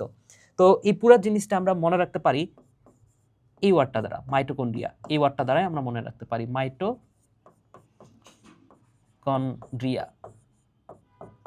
মাইটোকন্ড্রিয়া। সো মাইটোকন্ড্রিয়ার ভেতরে আছে কি কি? মাইটোকন্ড্রিয়ার ভেতরে থেকে যে কথাটা মনে রাখবা, মাইটোকন্ড্রিয়ার ভেতরে দ্বারা দুইটা কথা মনে রাখো। একটা তো ম্যাট্রিক্স এবং আরেকটা হচ্ছে মেমব্রেন। এখানে আছে মেমব্রেন। মাইটোকন্ড্রিয়ার আইটা তুমি যদি বাংলাতে উচ্চারণ করো হর্ষইর মতো শোনায় না, মাইটোকন্ড্রিয়া। হর্ষইতে যে কথাটা মনে রাখতে পারো, ইলেকট্রন ট্রান্সপোর্ট সিস্টেম, বা সংক্ষেপে আমি বলতে পারি ইটিএস, ইলেকট্রন ট্রান্সপোর্ট সিস্টেম। দেন ওতে যে কথাটা মাথায় রাখো সেটা হচ্ছে অক্সিজম। ওতে হচ্ছে অক্সিজম। সিতে ক্রিস্টি। এরপরে ডিতে মনে রাখো এখানে বৃত্তাকার ডিএনএ থাকে। এছাড়াও এখানে আর থেকে মনে রাখতে পারো এখানে রাইবোজোম আছে। এখানে কি আছে? রাইবোজোম আছে, যেটা হচ্ছে 70S রাইবোজোম। তাহলে এখানে হচ্ছে 70S রাইবোজোম থাকে। এবং এ থেকে আরো একটা কথা, সেটা হচ্ছে এটিপি সিনথেসিস থাকে। এটিপি সিনথেসিস আছে। ওকে, তাহলে এখানে কি কি উপাদান আছে দেখো, ম্যাট্রিক্স আছে, মেমব্রেন আছে, এছাড়াও ইটিএস ইলেকট্রন ট্রান্সপোর্ট সিস্টেম আছে, অক্সিজেন আছে, ক্রিস্টি আছে, ডিএনএ আছে, বৃত্তাকার ডিএনএ, আরতে রাইবোজোম আছে, এতে এটিপি সিনথেসিস আছে। তাহলে এই উপাদানগুলা কোথায় পাওয়া যায় বলতো? এই উপাদানগুলো পাওয়া যায় একটা মাইটোকন্ড্রিয়ার ভেতরে। আচ্ছা, তো মাইটোকন্ড্রিয়া সম্পর্কে আমাদের যে কথাগুলো মাথায় রাখতে হবে, মাইটোকন্ড্রিয়ার আবিষ্কারকের নাম কি? মাইটোকন্ড্রিয়ার আবিষ্কারকের নাম হচ্ছে বিজ্ঞানী বেন্দা। কত সালে? 1898 সালে। সো আবিষ্কারক হচ্ছে বিজ্ঞানী বেন্দা। কত সালে?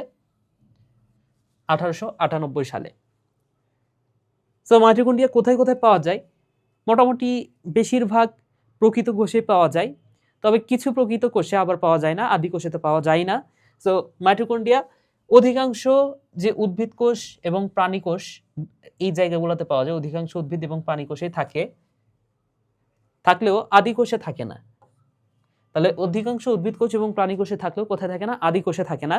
এছাড়াও প্রকৃত কোষ হওয়া সত্ত্বেও কিছু কিছু কোষে থাকে না। যেমন কিছু প্রোটোজোয়া আছে, প্রোটোজোয়া তো প্রকৃত কোষ, তাই না? তাহলে আদি কোষে তো থাকেই না। পাশাপাশি এই যে ট্রাইকোমোনাস এবং মনোসার্কোমনিডিস, ঠিক আছে, মনোসার্কোমনিডিস, তো এই দুইটা জায়গাতে থাকে না, ট্রাইকোমোনাস এন্ড মনোইডিস। ওকে, তাহলে এই দুইটা একটা প্রোটোজোয়া, আর প্রোটোজোয়া নরমালি কিন্তু প্রকৃত কোষী হয়। তো প্রকৃত কোষী হওয়া সত্ত্বেও এই দুই জায়গায় কিন্তু মাইটোকন্ড্রিয়া পাওয়া যায় না। এই কথাটা মাথায় রাখো, ঠিক আছে? তো এটা তোমাকে অবশ্যই সিকিউতে দিবে না, ঠিক আছে? অবশ্যই তোমাকে সিকিউতে দেবে না, তোমাকে এমসিকিউতে দিবে যে কোথায় মাইটোকন্ড্রিয়া থাকে না। সো তুমি জাস্ট মনে রাখো ট্রাইমোনো, এত কঠিন ওয়ার্ড, এটা যদি তুমি মুখস্থ নাও করতে পারো, যেমন আমার মুখস্থই নাই, ঠিক আছে? সো তুমি যদি মুখস্থ নাও করে রাখো, তারপরে তুমি জাস্ট মনে মনো আর ট্রাইয়ে এটা থাকে না। সকল উদ্ভিদ এবং প্রাণী কোষে থাকে, তবে কি আদি কোষে এবং এই মনোট্রায়ে থাকে না। এই কথাটা ভাইয়া মাথায় রাখো, ঠিক আছে? এরপরে দেখো মাইটোকন্ড্রিয়ার অপর নাম কি? কোষের পাওয়ার হাউস বা কোষের শক্তিঘর বলা হয়। দেন মাইটোকন্ড্রিয়ার আবরণ যেটা, সেটা দ্বিস্তরী, এগুলো নিয়ে আমি কথা বলতেছি। মাইটোকন্ড্রিয়ার ভেতরের দিকের যে ভাস, সেটাকে বলা হচ্ছে আঙ্গুলের মতো যে প্রবর্ধক, সেটা হচ্ছে ক্রিস্টি, এটা নিয়েও কথা বলতেছি। অক্সিজম কি, সেগুলো আমি দেখাচ্ছি। আচ্ছা, সো আমি যদি একটা নতুন পেজ নিই এবং তোমাদেরকে মাইটোকন্ড্রিয়ার চিত্রটা আঁকায় দিই, দেখো মাইটোকন্ড্রিয়ার থেকে সবচেয়ে বেশি কোশ্চিন আসে মাইটোকন্ড্রিয়া এবং প্লাস্টিড থেকে। তো এই মাইটোকন্ড্রিয়া এবং প্লাস্টিডের গঠনটা তোমার আঁকানো শিখতে হবে। সো মাইটোকন্ড্রিয়া আমরা জানি যে দ্বিস্তরী আবরণ, এখানে আমরা পড়ছি না যে মাইটোকন্ড্রিয়ার আবরণ আছে, তো এই মেমব্রেন বা আবরণ এটা কিন্তু দ্বিস্তরী, এটা হচ্ছে দ্বিস্তরী হয়, এটা তোমার মাথায় রাখতে হবে। ওকে, তো চিত্রটা দেখো, এটা হচ্ছে বাইরের স্তর, এখানে এটা হচ্ছে বহিস্তর, বহিস্তর, এবং এর ভেতরে ভেতরের স্তর আছে, অন্তঃস্তর আছে। তাহলে এই অন্তঃস্তরটা কেমন, এরকম ঢেউ খেলানো। ওকে, এটা হচ্ছে অন্তঃস্তর। তাহলে দেখো এটা হচ্ছে ভাইয়া অন্তঃস্তর, অন্তঃস্তর, এটা মাথায় রাখতে হবে। তো এর ভেতরে যে অন্তঃস্তর, এই অন্তঃস্তরের ভেতরে এইখানে যে তরল অংশটা, সেটার নামই হচ্ছে ম্যাট্রিক্স, তাই না ভাইয়া? তাহলে এটাকে কি বলা হচ্ছে, এটাকে বলা হচ্ছে ম্যাট্রিক্স, ম্যাট্রিক্স। সো এই ম্যাট্রিক্সের ভেতরে আরো কিছু উপাদান থাকে, যেমন এর ভেতরে থাকে বৃত্তাকার ডিএনএ। তাহলে এই যে বৃত্তাকার কি আছে, এটা হচ্ছে বৃত্তাকার ডিএনএ, বৃত্তাকার ডিএনএ। এছাড়াও কি থাকে, রাইবোজোম থাকে। তাহলে এই যে এখানে কি থাকে, 70S রাইবোজোম, এটা হচ্ছে 70S রাইবোজোম, রাইবোজোম আছে।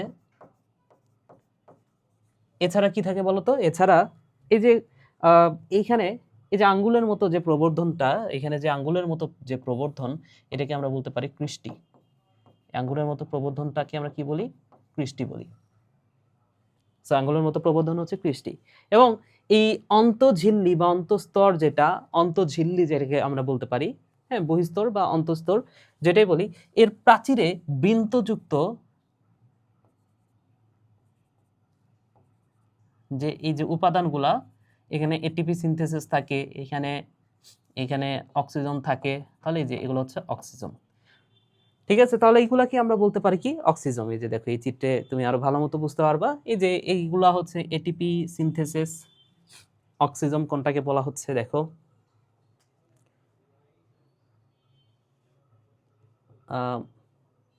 অক্সিজেন এখানে দেখানো নেই, তো এগুলাই অক্সিজেন। এর ভেতরে এই যে এগুলাই এটিপি সিনথেসিস, আবার এখানে একটু ভিন্ন টাইপের অক্সিজেন থাকে, ঠিক আছে? তো এই কথাটা একটু মাথায় রেখো ভাইয়া। তাহলে অক্সিজেন কি, দেখো অক্সিজেন হচ্ছে কৃষ্টির গায়ে। তাহলে কৃষ্টি কোনটা, এই যে আঙ্গুলের মতো যে ভাঁজগুলা, এই ভাঁজের গায়ে, কৃষ্টির গায়ে, কৃষ্টির গায়ে বৃন্তযুক্ত যে গোলাকার বস্তু থাকে, সেটা হচ্ছে অক্সিজেন। সো এখানে গোলাকারও তুমি দিতে পারো, যে বৃন্তযুক্ত গোলাকার, বৃন্তযুক্ত গোলাকার, হ্যাঁ, বৃন্তযুক্ত গোলাকার যে বস্তুটা, সেটাকে আমরা বলতে পারি অক্সিজেন। আচ্ছা, এই অক্সিজমের কাজ কি বলা আছে দেখো, এখানে হচ্ছে, এখানে উৎসেচক থাকে। এই অক্সিজমে যে কথাটা মনে রাখবা, এখানে কিছু এনজাইমগুলো সাজানো থাকে। এখানে কি থাকে বলতো, উৎসেচকগুলা, তোমাদের বই লেখা আছে উৎসেচক, উৎসেচক মানে কি এনজাইম। উৎসেচকগুলো এই কৃষ্টির গায়ে, সরি অক্সিজমের গায়ে সাজানো থাকে, উৎসেচকগুলো সাজানো থাকে। এই কথাটা ভাইয়া মাথায় রাখতে হবে, ঠিক আছে? কৃষ্টি কি, কৃষ্টি ভেতরের স্তরটি ভেতরের দিকে ভাঁজ হয়ে আঙ্গুলের মতো যে প্রবর্ধক সৃষ্টি করে, সেটা হচ্ছে কৃষ্টি। আচ্ছা, কাজ কি, কিসের কাজ বলতো, মাইটোকন্ড্রিয়ার কাজ কি, শ্বসনের গ্লাইকোলাইসিস বাদে বাকি ধাপগুলা এখানে সংঘটিত হয়, ফলে শক্তি উৎপাদনে সাহায্য করে। তো আমরা কি বলছি, আমি কি বলছি বলতো, মাইটোকন্ড্রিয়ার আরেকটা নাম হচ্ছে পাওয়ার হাউস, বা এটাকে বলা হচ্ছে শক্তিঘর। কি বলা হচ্ছে ভাইয়া, এটাকে বলা হচ্ছে শক্তিঘর। কেন এটাকে শক্তিঘর বলা হচ্ছে, এর কারণ হচ্ছে দেখো, শ্বসন, শ্বসন কয় ধরনের, দুই ধরনের, একটা হচ্ছে বহিঃশ্বসন আর একটা হচ্ছে অন্তঃশ্বসন। একটা হচ্ছে বহিঃশ্বসন আর একটা হচ্ছে অন্তঃশ্বসন। বহিঃশ্বসন মানে কি, এই যে শ্বাস নিলাম আর শ্বাস ত্যাগ করলাম, এটা হচ্ছে বহিঃশ্বসন। আর অন্তঃশ্বসন হয় কোষের ভেতরে। তাহলে এই অন্তঃশ্বসনের মধ্যে আবার আছে সবাত শ্বসন। এই সবাত শ্বসনকে আমরা চারটা ধাপে ভাগ করতে পারি না, একটা হচ্ছে গ্লাইকোলাইসিস, এক নাম্বার হচ্ছে গ্লাইকোলাইসিস,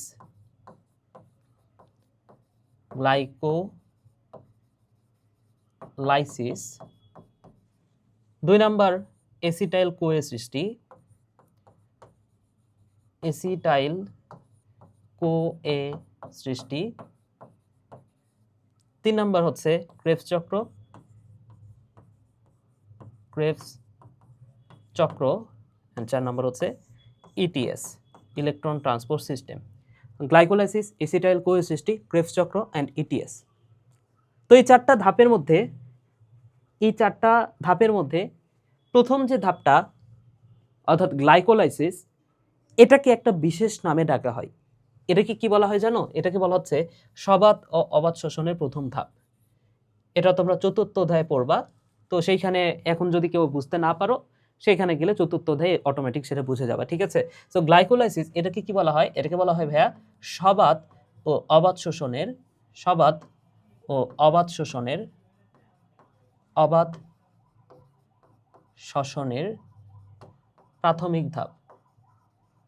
প্রাথমিক ধাপ বলা হয়। ওকে, তো সবাত শোষণ তো ঘটে প্রকৃত কোষে, আর অবাত শোষণ যেটা বায়ুর অনুপস্থিতিতে যে শোষণটা ঘটে সেটা কিন্তু প্রকৃত কোষে ঘটে না, নর্মালি ঘটে না। এটা কোথায় ঘটে? নর্মালি এটা কোথায় ঘটে বলো তো? আদি কোষে ঘটে, কিছু আদি কোষে এই অবাত শোষণটা ঘটে। এখন আদি কোষে তো আমরা জানি যে মাইটোকন্ড্রিয়া নাই, তো গ্লাইকোলাইসিসটা তার মানে কি মাইটোকন্ড্রিয়ায় ঘটে না। সবাত শোষণ এবং অবাত শোষণ যেটাই বলি আমরা, প্রকৃত কোষ আদি কোষ যেটাই বলি, এই গ্লাইকোলাইসিসটা কোথায় ঘটে বলতো? আদি কোষে কিন্তু এটা কিন্তু মাইটোকন্ড্রিয়ার ভেতরে ঘটে না, যেহেতু এটা সবাত এবং অবাত শোষণের প্রাথমিক ধাপ, এটা ঘটে সাইটোপ্লাজমে। এই কথাটা ভাইয়া মাথায় রাখো। তাহলে এইখানে এই 4টা ধাপের মধ্যে গ্লাইকোলাইসিস যেটা, এটা ঘটে কোথায় বলতো? এটা ঘটে সাইটোপ্লাজমে সংগঠিত হয়।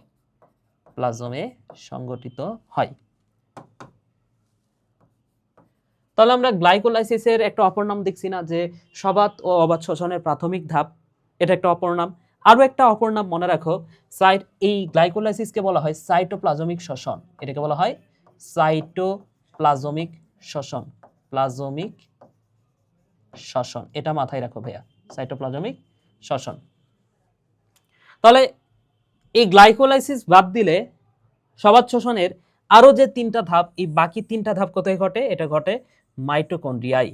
এটাই ঘটে মাইটোকন্ড্রিয়ায়। আশা করি বুঝতে পেরেছ। এবং সবাত শোষণের ফলে কি তৈরি হয়? 38টা এটিপি তৈরি হয়, এটা তো আমরা জানি, তাই না? সবাত শোষণে 38 এটিপি তৈরি হয়।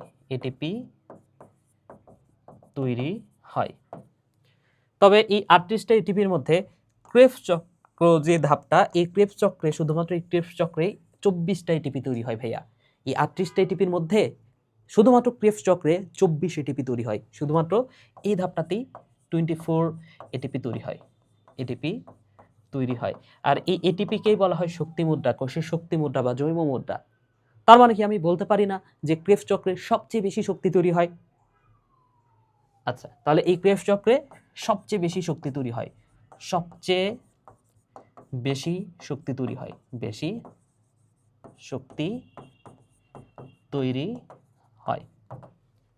আশা করি বুঝতে পেরেছ।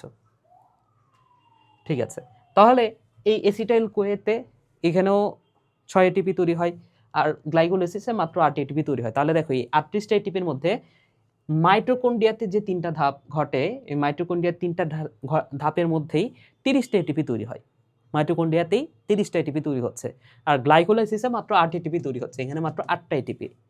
তাহলে আমি বলতে পারি না, এই কারণে তো মাইটোকন্ড্রিয়াকে আমরা কোষের শক্তি ঘর বলতে পারি, কারণ মাইটোকন্ড্রিয়া যদি না থাকে সেই ক্ষেত্রে অবাত শোষণে মাত্র 2 এটিপি তৈরি হয়। অবাত শোষণে কত এটিপি তৈরি হয়? এই যে সবাত শোষণে তো আমরা দেখলাম যে এখানে 38টা এটিপি তৈরি হচ্ছে, কিন্তু অবাত শোষণ তো মাইটোকন্ড্রিয়ায় ঘটে না। তাহলে অবাত শোষণে মাত্র 2 এটিপি তৈরি হয়। অবাত শোষণে 2 এটিপি তৈরি হয়। তাহলে দেখেছো ভাইয়া, যদি মাইটোকন্ড্রিয়া না থাকতো তাহলে আমাদের কি অবস্থা হইতো? মাত্র 2টা এটিপি তৈরি হইতো, এখনো গ্লুকোজ ভেঙে মাত্র 2 এটিপি। কিন্তু মাইটোকন্ড্রিয়া থাকার কারণে আমরা এখনো গ্লুকোজ থেকে আমরা কত এটিপি পাই? 38টা এটিপি পাই। কত বেশি? আশা করি বুঝতে পেরেছ। ওকে, তাহলে 19 গুণ বেশি আমরা শক্তি পাচ্ছি। তাহলে এই কারণে মাইটোকন্ড্রিয়াকে বলা হচ্ছে পাওয়ার হাউস। তাহলে এই মাইটোকন্ড্রিয়ার কাজ যদি বলো, মাইটোকন্ড্রিয়ার কাজ হচ্ছে শক্তি উৎপাদনে সাহায্য করা। মাইটোকন্ড্রিয়ার কাজ হচ্ছে শক্তি উৎপাদনে সাহায্য করা। গ্লাইকোলাইসিস বাদে বাকি ধাপগুলা এই মাইটোকন্ড্রিয়ায় সংঘটিত হয়। তাহলে মাইটোকন্ড্রিয়া নিয়ে আমাদের পড়াশোনা হলো। এইবার আসো আমরা যে টপিকটা পড়বো সেটা হচ্ছে প্লাস্টিড।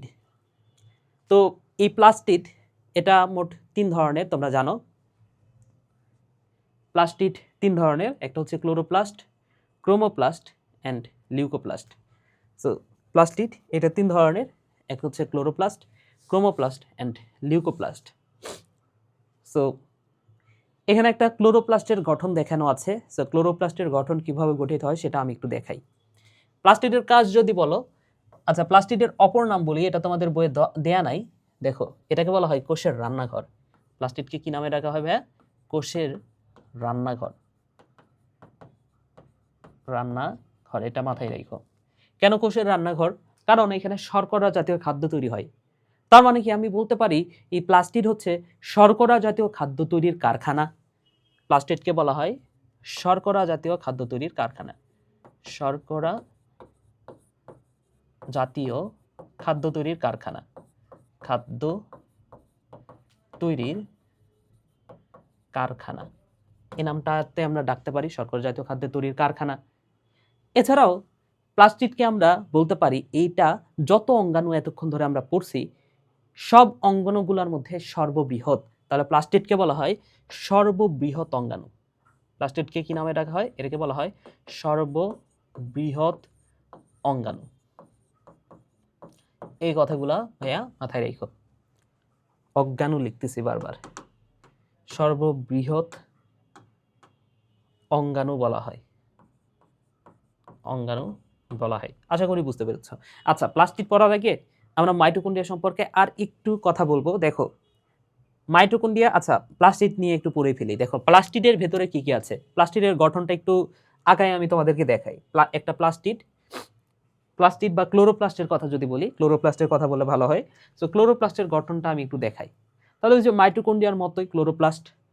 মাইটোকন্ড্রিয়া যেমন দ্বিস্তরী, ক্লোরোপ্লাস্টও দ্বিস্তরী। মাইটোকন্ড্রিয়াতে আমরা দ্বিস্তরী আবরণ দেখছি, ক্লোরোপ্লাস্টটাও কেমন ভাইয়া? ক্লোরোপ্লাস্টটাও কিন্তু এই দ্বিস্তরী।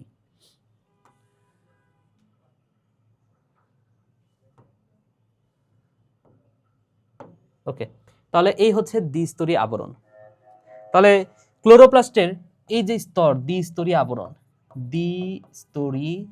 দ্বিস্তরী আবরণ গেল, এটা দ্বিস্তরী আবরণ।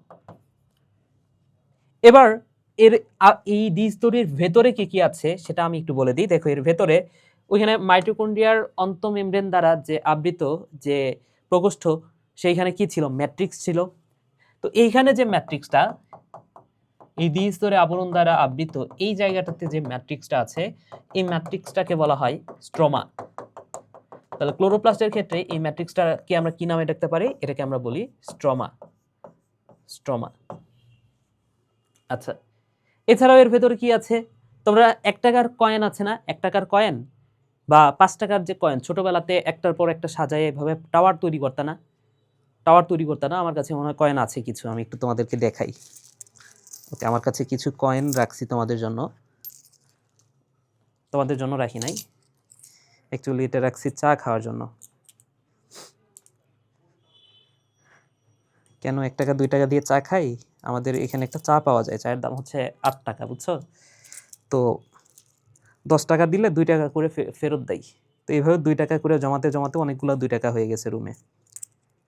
তো এই 2 টাকা খুচরা টাকা দিয়ে চা খাইলে উনি একটু খুশি হয়, কারণ ওনার তো মাঝে মাঝে খুচরা দিতে হয়। এই কারণে চা খাওয়ার জন্য এই 2 টাকাগুলো রাখি আমার কাছে। আচ্ছা, সো এই যে দেখো এখানে 1 টাকার কয়েন আছে, 2 টাকার কয়েন আছে, 5 টাকার কয়েন আছে।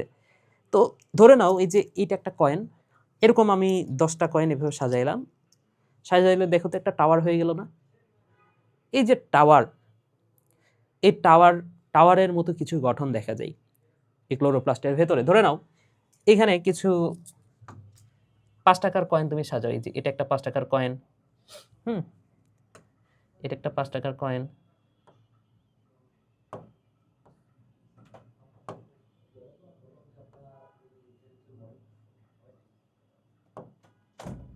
ওকে, এটা একটা 5 টাকার কয়েন, দেন সরি, আচ্ছা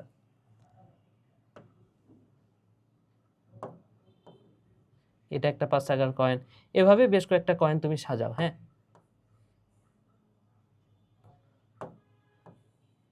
ওকে। এই যে দেখো এখানে বেশ কয়েকটা কয়েন আমি একটার পর একটা সাজাইলাম। সো এইখানে দেখো তো একটা টাওয়ার হয়ে গেল না? এখানে একটা টাওয়ার দেখতে পাচ্ছ না? এই পুরো টাওয়ারটাকে আমরা বলতে পারি গ্রানাম। এই টাওয়ারটাকে আমরা কি নামে ডাকতে পারি? এই টাওয়ারটাকে আমরা বলতে পারি গ্রানাম। ওকে, তাহলে এরকম টাওয়ার আরো কয়েকটা আঁকাই আমি, এরকম কয়েকটা টাওয়ার আঁকাই। তাহলে এটা তো একটা গ্রানাম গেল দূর।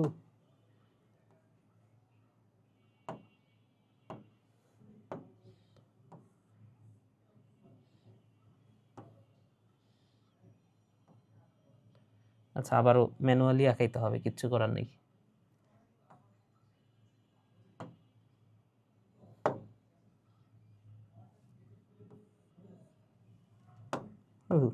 ঠিক আছে, আমি আবারও আঁকাই। ওকে, তাহলে এই যে আরো একটা টাওয়ার তুমি আঁকাও, আরো একটা টাওয়ার এভাবে আঁকাও, এভাবে একটার পর একটা টাওয়ার আঁকাইতে থাকো, আরো একটা টাওয়ার আঁকাও।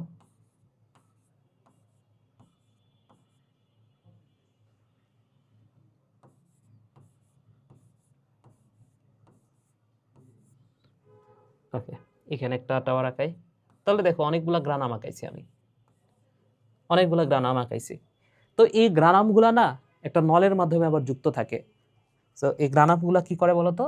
এই গ্রানামগুলা একটার সাথে আরেকটা আবার নলের মাধ্যমে যুক্ত থাকে। সো বায়োলজিতে এই গ্রানাম, সরি, বায়োলজিতে ল্যামেলা শব্দটার অর্থ হচ্ছে নল। তাহলে এই গ্রানামগুলা কিসের মাধ্যমে যুক্ত থাকে বলতো? ল্যামেলামের মাধ্যমে যুক্ত থাকে। সো এটাকে আমরা বলতে পারি এই ল্যামেলা যেহেতু স্ট্রোমার ভেতরে আছে, তাহলে দেখো এর চারপাশে কি থাকে? স্ট্রোমা। তাহলে এই স্ট্রোমার ভেতরে যে ল্যামেলা বা যে নলটা, সেটাকে আমরা বলি স্ট্রোমা ল্যামেলি। তাহলে এই স্ট্রোমার ভেতরে যে ল্যামেলা, সেটাকে আমরা কি বলতে পারি? Stroma, stroma lamellae, lamellae. আশা করি বুঝতে পেরেছ। ওকে, এছাড়াও এর ভেতরে আর কি থাকে? এছাড়াও এর ভেতরে আছে ডিএনএ, এবং এটাও বৃত্তাকার ডিএনএ। তাহলে এটা হচ্ছে বৃত্তাকার ডিএনএ আছে, বৃত্তাকার ডিএনএ। এছাড়াও আরেকটা উপাদান আছে যেটা হচ্ছে রাইবোজোম। তাহলে এর ভেতরে আছে রাইবোজোম, রাইবোজোম। আচ্ছা, এছাড়াও আরেকটা বিষয় মাথায় রাখতে হবে, সেটা হচ্ছে এই যে এখানে যে 1 টাকার কয়েন দেখতে পাচ্ছ, হ্যাঁ, এই পুরা জিনিসটাকে তো আমরা বলতেছি গ্রানাম, তাই না? এই পুরা জিনিসটাকে আমরা একত্রে কি বলি? এই পুরা জিনিসটাকে আমরা একত্রে বলি গ্রানাম, গ্রানাম। কিন্তু এই যে 5 টাকার কয়েন বা শুধুমাত্র 1 টাকার কয়েন একটা যখন নিব, এটার নাম হচ্ছে থাইলাকয়েড। তাহলে অনেকগুলা থাইলাকয়েড একটার পর একটা যখন যুক্ত হবে, তখন সেটা হচ্ছে গ্রানাম। কিন্তু একটাকে বললে, শুধু একটাকে আমি ধরবো, সেটা হচ্ছে থাইলাকয়েড। বুঝতে পেরেছো? তাহলে এইখানে এই যে শুধুমাত্র এই একটার কথা কল্পনা করো, শুধুমাত্র এই একটার কথা কল্পনা করো, এইটার নাম কিন্তু থাইলাকয়েড, থাইলাকয়েড। আশা করি বুঝতে পেরেছো, থাইলাকয়েড। ঠিক আছে, তো এই থাইলাকয়েডের যে মেমব্রেন, এই থাইলাকয়েডের মেমব্রেনে এখানে কিছু ফটোসিনথেটিক ইউনিট এখানে যুক্ত থাকে, যেখানে ফটোসিনথেসিস ঘটে। আসলে এখানে এই ফটোসিনথেটিক ইউনিটগুলো যুক্ত থাকে। এটা হচ্ছে photosynthetic unit, photosynthetic unit, unit. Okay, তো মাইটোকন্ড্রিয়া আর ক্লোরোপ্লাস্টের মধ্যে তুমি একটু মিলগুলো খুঁজে বের করার চেষ্টা করতো। মাইটোকন্ড্রিয়ার গঠনে কি ছিল? এই যে বৃত্তাকার ডিএনএ ছিল, তাই না? মাইটোকন্ড্রিয়ার ভেতরে এই বৃত্তাকার ডিএনএটা ছিল। আবার মাইটোকন্ড্রিয়ার গঠনে তুমি নিশ্চয়ই এই রাইবোজোমটাও পেয়ে থাকবা। মাইটোকন্ড্রিয়ার গঠনের ভেতরে কি পাবা? এই রাইবোজোমটাও পাবা ভাইয়া, রাইবোজোমটাও পাবা। তাহলে মাইটোকন্ড্রিয়ার গঠনের ভেতরে রাইবোজোমটাও থাকে। তো এই রাইবোজোমটা আবার 70s রাইবোজোম। দেখো মাইটোকন্ড্রিয়াতেও কি ছিল? 70s রাইবোজোমটাই ছিল। ওকে, এবার একটা কথা বলি, দেখো এই রাইবোজোম, এই রাইবোজোম, এই অঙ্গাণুটা, এই যে এটা হচ্ছে রাইবোজোম। আচ্ছা, রাইবোজোমের দুইটা পার্ট থাকে, একটা হচ্ছে ছোট পার্ট আর একটা হচ্ছে ছোট পার্ট আর একটা হচ্ছে বড় পার্ট। তো এই দুইটা মিলে, এই দুইটা অংশ মিলে এটাকে আমরা বলতে পারি এটা হচ্ছে রাইবোজোম। রাইবোজোম।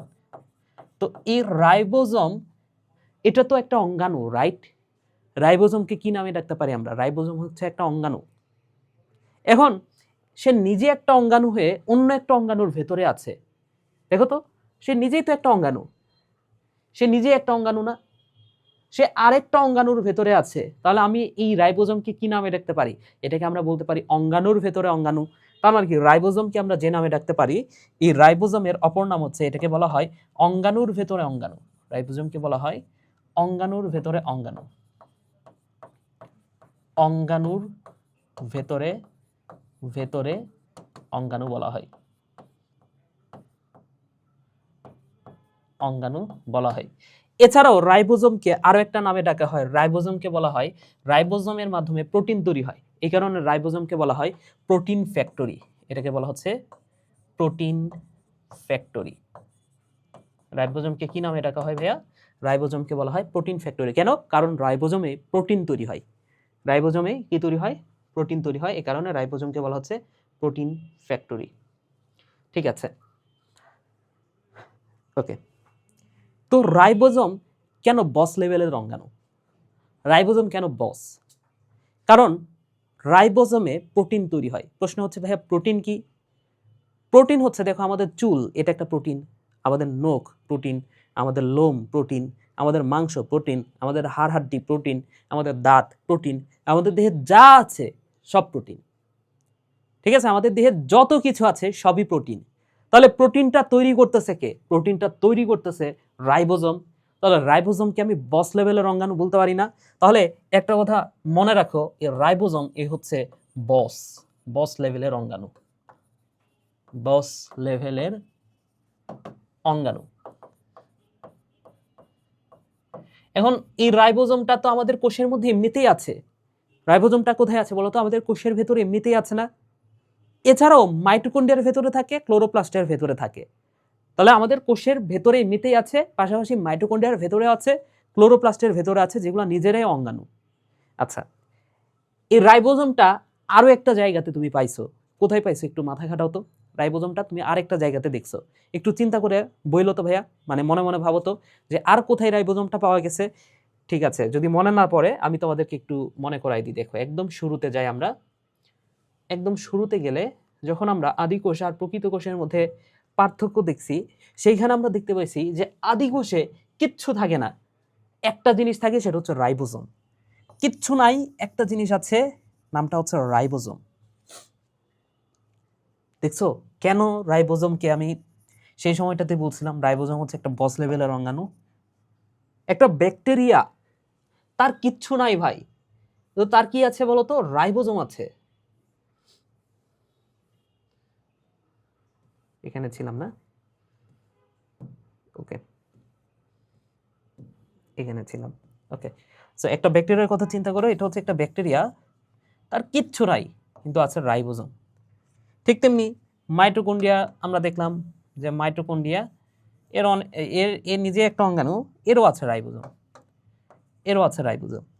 ঠিক তেমনি আমরা দেখলাম যে প্লাস্টিড, আমরা দেখলাম যে প্লাস্টিড, তারও, সে নিজে একটা অঙ্গাণু, সে নিজে একটা অঙ্গাণু হওয়ার পরেও তার কি আছে বলতো? তার আছে এই রাইবোজোম। আচ্ছা, তো তোমাদের বই একটা মাইটোকন্ড্রিয়া পড়ার সময় একটা কথা লেখা আছে, দেখবা যে মাইটোকন্ড্রিয়ার সময় লেখা, মাইটোকন্ড্রিয়া পড়ার সময় লেখা আছে যে বিবর্তনীয় কোনো একটা ধাপে মাইটোকন্ড্রিয়া প্রকৃত কোষের মধ্যে প্রবেশ করে, এই টাইপের কোনো একটা কথা লেখা আছে। এখন ওই কথাটা আর আগা মাথা কিছুই বোঝা যায় না।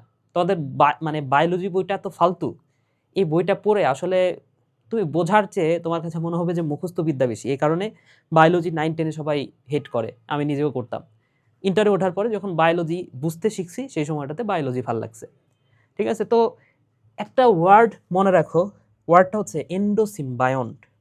একটা ওয়ার্ড মনে রাখো ভাইয়া, ওয়ার্ডটা হচ্ছে এন্ডোসিম্বায়ন্ট, সিম্বায়ন্ট। সো সিম্বায়োসিস মানে কি? সিম্বায়োসিস, আমি যদি বলতাম সিম্বায়োসিস। এই সিম্বায়োসিস, সিস মানে প্রক্রিয়া, সিম্বায়োসিস মানে হচ্ছে মিথজীবিতা। সিম্বায়োসিস মানে কি? মিথজীবী। মিথজীবী, মিথজীবী মানে কি ভাইয়া? মিথজীবী মানে হচ্ছে যেমন উকুন, উকুন আমাদের মাথায় বাস করে আমাদের ক্ষতি করতেছে, তাই না? তাহলে উকুন আমাদের ক্ষতি করতেছে, তার মানে কি? এটা হচ্ছে পরজীবী, মিথজীবী না।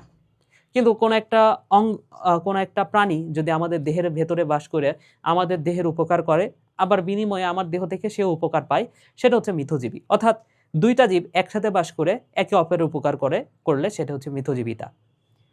তাহলে এখানে নামের মধ্যে আছে সিম্বায়ন, তার মানে কি? মিথজীবিতা। এন্ডো মানে হচ্ছে ভেতরে, এন্ডো মানে হচ্ছে ভেতরে।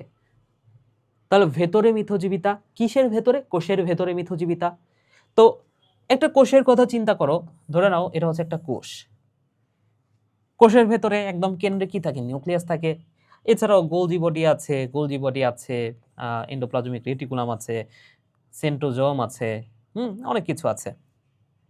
তো এই কোষের ভেতরে এন্ডোসিম্বায়ন্ট বা ভেতরে মিথজীবিতা কিভাবে হয়? মনে রাখো, এই এন্ডোসিম্বায়ন্ট বলা হয় দুইটা অঙ্গাণুকে। এন্ডোসিম্বায়ন্ট আসলে কারা দেখায়? এন্ডোসিম্বায়ন্ট দেখায় হচ্ছে দুইটা অঙ্গাণু, একটা হচ্ছে ক্লোরোপ্লাস্ট,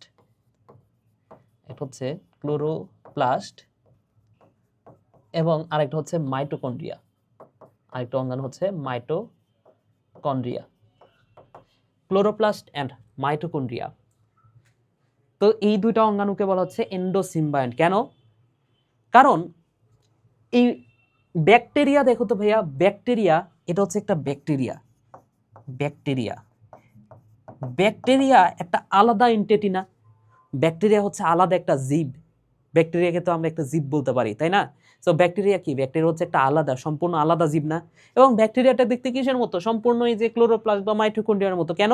কারণ এইখানেও ডিএনএ আছে, এখানেও কি থাকে? বৃত্তাকার ডিএনএ থাকে, এখানেও বৃত্তাকার ডিএনএ থাকে, এখানেও বৃত্তাকার ডিএনএ থাকে, এইখানেও রাইবোজোম আছে, ওইখানেও রাইবোজোম আছে, এইখানেও রাইবোজোম আছে। তাহলে এই ক্লোরোপ্লাস্ট আর মাইটোকন্ড্রিয়া এই দুটা দেখতে কি? একদম ব্যাকটেরিয়ার মতো না? তো ধারণা করা হয়, বিজ্ঞানীরা মনে করে যেটা, যে ব্যাকটেরিয়া যেমন আলাদা একটা জীব, একসময় এই ক্লোরোপ্লাস্ট এবং মাইটোকন্ড্রিয়া এই দুটাও আলাদা একটা জীবই ছিল। আলাদাভাবে সে স্বাধীনভাবে চলাফেরা করত, স্বাধীনভাবে বসবাস করত। কিন্তু বিবর্তনের কোন একটা পর্যায়ে এই মাইটোকন্ড্রিয়া এবং ক্লোরোপ্লাস্ট এই দুটা প্রকৃত কোষের মধ্যে ঢুকে গেছে হঠাৎ করে। ঠিক আছে, যদি এটা উদ্ভিদ কোষ হয় তার মধ্যে মাইটোকন্ড্রিয়াও আছে, ক্লোরোপ্লাস্টটাও আছে। হ্যাঁ, উদ্ভিদ কোষের মধ্যে বা প্রাণী কোষের মধ্যে এই অঙ্গাণুগুলো ঢুকে গেছে, এবং যাওয়ার পরে মাইটোকন্ড্রিয়া, ক্লোরোপ্লাস্ট দেখতেছে, আচ্ছা এটাই তো আমার জন্য একটা আদর্শ পরিবেশ। আমি বাইরে এমনিতে ঘোরাঘুরি করার চেয়ে কোষের মধ্যে যদি থাকি সেটা তো আমার জন্য ভালো পরিবেশ। এরপর থেকে প্রকৃত কোষের মধ্যে এই মাইটোকন্ড্রিয়া এবং ক্লোরোপ্লাস্ট এই দুটো অঙ্গাণু বসবাস করা শুরু করছে। বুঝছো কি বললাম? মাইটোকন্ড্রিয়া এবং ক্লোরোপ্লাস্ট বিজ্ঞানীরা ধারণা করে যে এটা ব্যাকটেরিয়ার মতো আলাদা একটা জীব হিসেবে বসবাস করতো প্রকৃতিতে, কিন্তু বিবর্তনের কোন একটা সময়ে এই ব্যাকটেরিয়া এবং ক্লোরোপ্লাস্ট এরা হঠাৎ করে কোন একটা প্রকৃত কোষের মধ্যে ঢুকে যায় এবং সেখানে বসবাস করা শুরু করে। এই বিষয়টা হচ্ছে এন্ডোসিম্বায়ন্ট। এন্ডোসিম্বায়ন্ট মানে কি? তাহলে কোষের ভেতরে এই দুটো অঙ্গাণু বসবাস করা শুরু করলো, এবং শুরু করার পরে সিম্বায়ন্ট মানে তো মিথজীবিতা। সো মিথজীবিতা কিভাবে হচ্ছে? এই কোষের মধ্যে তার মানে কি দুটো অঙ্গাণু আশ্রয় পাচ্ছে, প্রথম কথা। বিনিময়ে এই দুটো অঙ্গাণু কি করতেছে? এ তো খাদ্য তৈরি করে, আর এ কি তৈরি করতেছে? শক্তি তৈরি করতেছে। আশা করি বুঝতে পেরেছ। ওকে, তাহলে মাইটোকন্ড্রিয়া সম্পর্কে অনেক এক্সট্রা ইনফরমেশন দিলাম। এবার আসো মাইটোকন্ড্রিয়া। হ্যাঁ, এই যে মাইটোকন্ড্রিয়ার কি কি অংশ আছে সেগুলো আমরা পড়লাম। এবার আসো এই যে ক্লোরোপ্লাস্ট। এই ক্লোরোপ্লাস্ট সম্পর্কে আমরা যেটা পড়বো সেটা হচ্ছে ক্লোরোপ্লাস্ট কয় প্রকার? ক্লোরোপ্লাস্ট হচ্ছে 3 প্রকার। প্লাস্টিড কয় প্রকার? প্লাস্টিড হচ্ছে 3 প্রকার: chloroplast, chromoplast and leucoplast. Chloroplast, chromoplast and leucoplast. তো ক্লোরোপ্লাস্ট, এটার বর্ণ কেমন? সবুজ। ক্লোরোপ্লাস্টের বর্ণ কেমন? ক্লোরোপ্লাস্টের বর্ণ হচ্ছে সবুজ। ক্রোমোপ্লাস্ট, আচ্ছা প্লাস্টিডের কাজ কি? আমি যদি বলি প্লাস্টিডের কাজ কি, প্লাস্টিডের কাজ যদি তোমাকে প্রশ্ন করে যে প্লাস্টিডের কাজ কি ভাইয়া, প্লাস্টিডের কাজ হচ্ছে, মাথায় রাখো 3টা কাজ। প্লাস্টিডের 3টা কাজ। একটা হচ্ছে খাদ্য তৈরি করে। প্লাস্টিড কি তৈরি করে? খাদ্য তৈরি করে। এখন যে খাদ্যটা তৈরি করলো সেটা সঞ্চয় করতে হবে না, তাহলে খাদ্য সঞ্চয় করে, খাদ্য তৈরি করে ফার্স্টে, তারপরে খাদ্য হচ্ছে সঞ্চয় করে, সঞ্চয় করে এবং উদ্ভিদকে ফুল ফলকে রঙিন করে এবং উদ্ভিদকে বর্ণ দেয়। তাহলে খাদ্য সঞ্চয় করে, খাদ্য তৈরি করে এবং উদ্ভিদকে বর্ণময় করে, উদ্ভিদকে বর্ণময় করে, বর্ণময় করে। এই তিনটা হচ্ছে প্লাস্টিডের কাজ। তাহলে খাদ্য তৈরি করে কে? ক্লোরোপ্লাস্ট। খাদ্য সঞ্চয় করে কে? লিউকোপ্লাস্ট।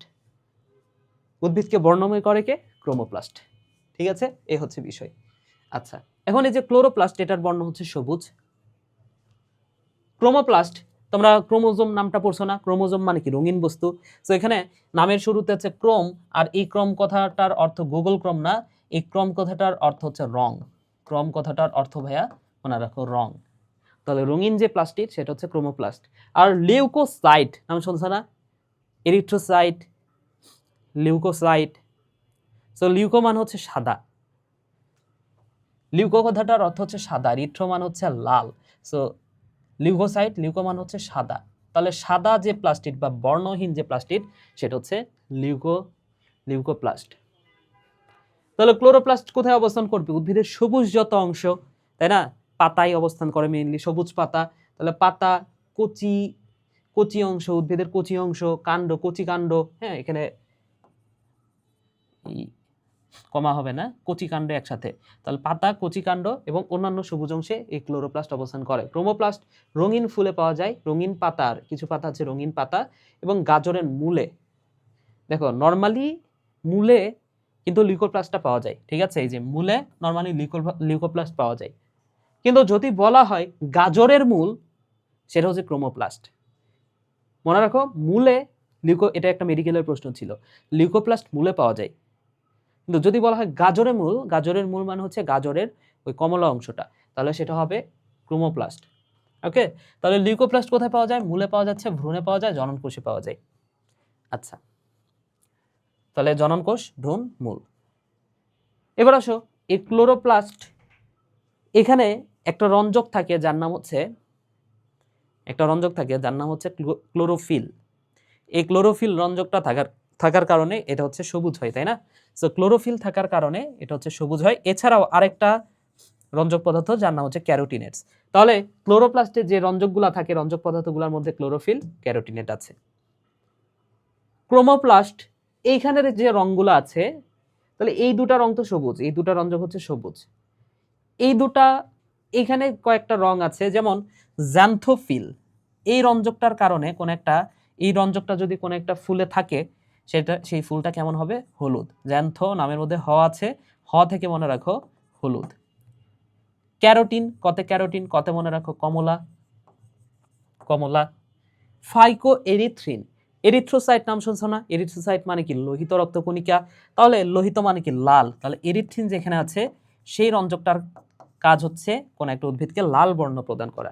ফাইকোসায়ানিন, ন থেকে মনে রাখো এটা হচ্ছে নীল।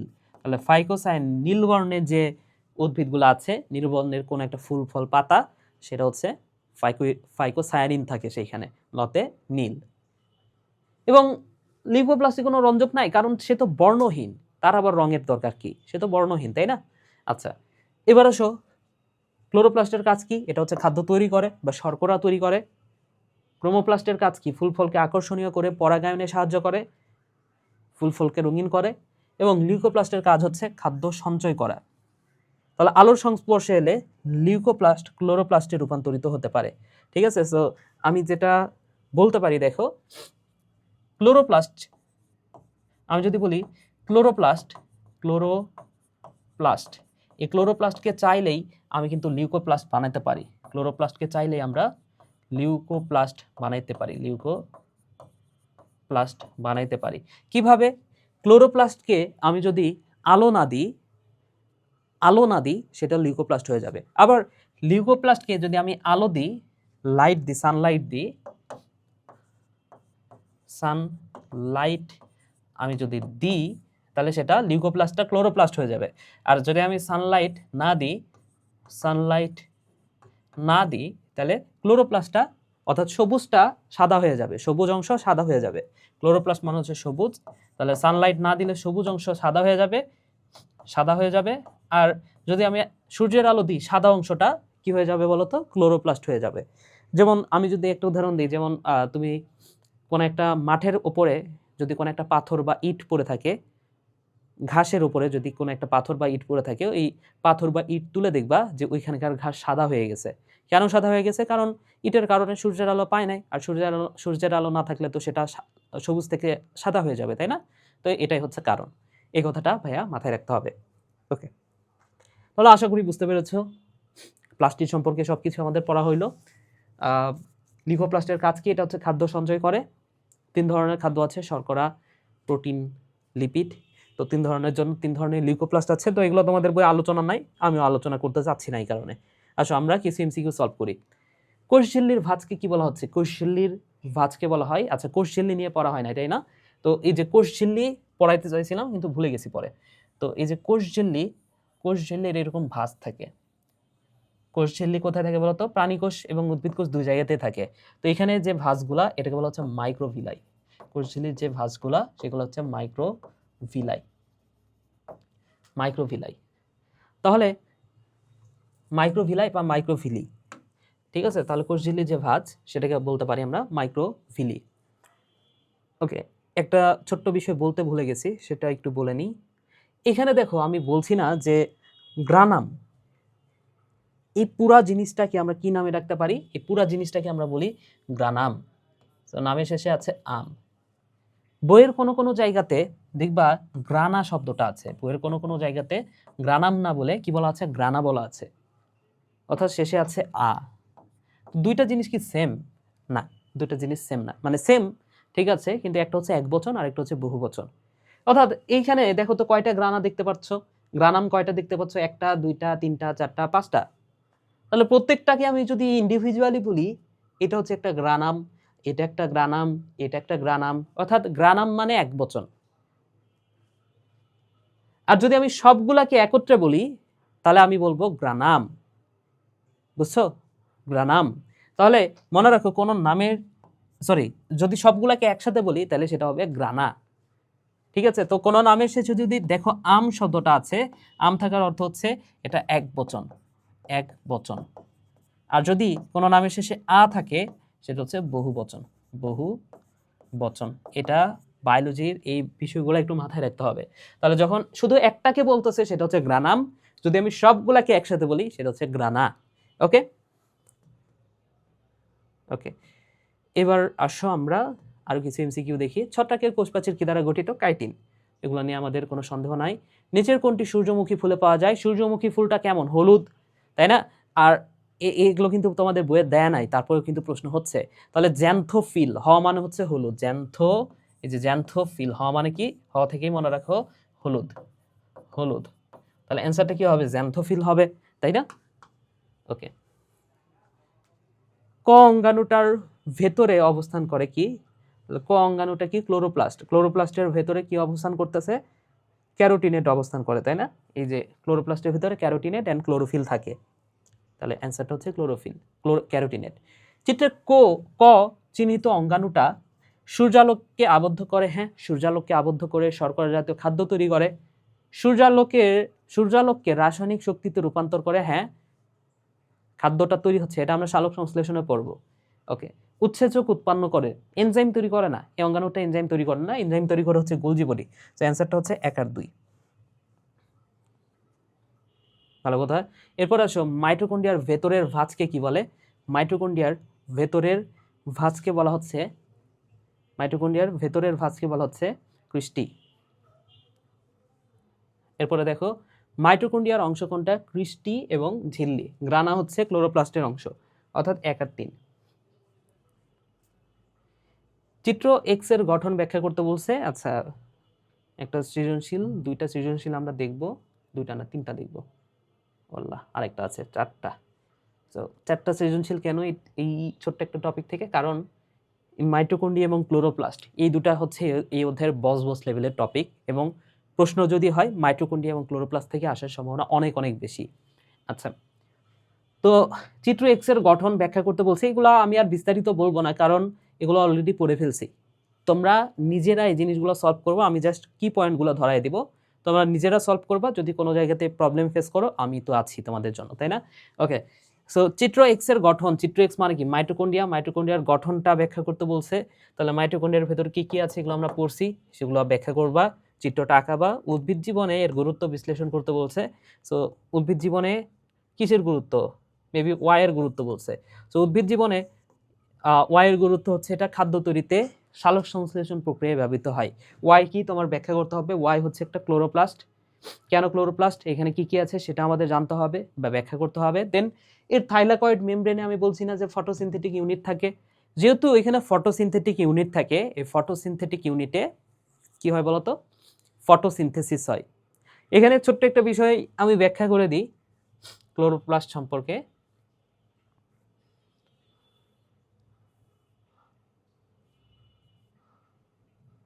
দেখো, সালোক সংশ্লেষণ, সালোক সংশ্লেষণ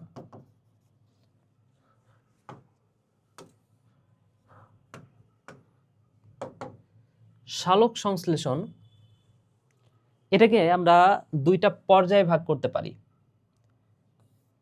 এটা আমরা চতুর্থ অধ্যায়ে আরো বিস্তারিত পড়ব। সালোক সংশ্লেষণের দুইটা পর্যায়, একটা হচ্ছে আলোক পর্যায়, আলোক পর্যায়, এবং আরেকটা হচ্ছে অন্ধকার পর্যায়, অন্ধকার পর্যায়। তো একটা হচ্ছে আলোক পর্যায়, আরেকটা হচ্ছে অন্ধকার পর্যায়। তো যে কথাটা মাথায় রাখবো ভাইয়া, আলোক পর্যায়টা কোথায় ঘটে? আলোক পর্যায়টা ঘটে হচ্ছে ক্লোরোপ্লাস্টের কোন জায়গাটাতে? আলোক পর্যায়টা ঘটে ক্লোরোপ্লাস্টের এই যে গ্রানাতে বা থাইলাকয়েড মেমব্রেনে। তো এই আলোক পর্যায়টা কোথায় ঘটে? আলোক পর্যায়টা ঘটে ক্লোরোপ্লাস্টের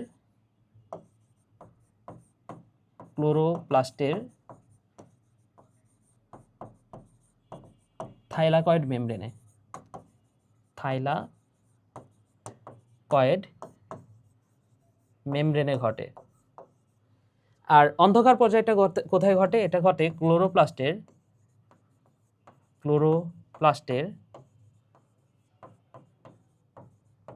স্ট্রমায় ঘটে। এই কথাটা ভাইয়া মাথায় রাখতে হবে, ঠিক আছে? তাহলে ক্লোরোপ্লাস্টের থাইলাকয়েড মেমব্রেন আর হচ্ছে ক্লোরোপ্লাস্টের স্ট্রমাই।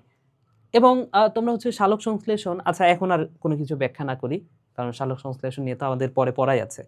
তো জাস্ট মনে রাখো ক্লোরোপ্লাস্টের থাইলাকয়েড মেমব্রেনে ঘটে হচ্ছে আলোক পর্যায়টা, এবং অন্ধকার পর্যায়টা কোথায় ঘটে? অন্ধকার পর্যায়টা ঘটে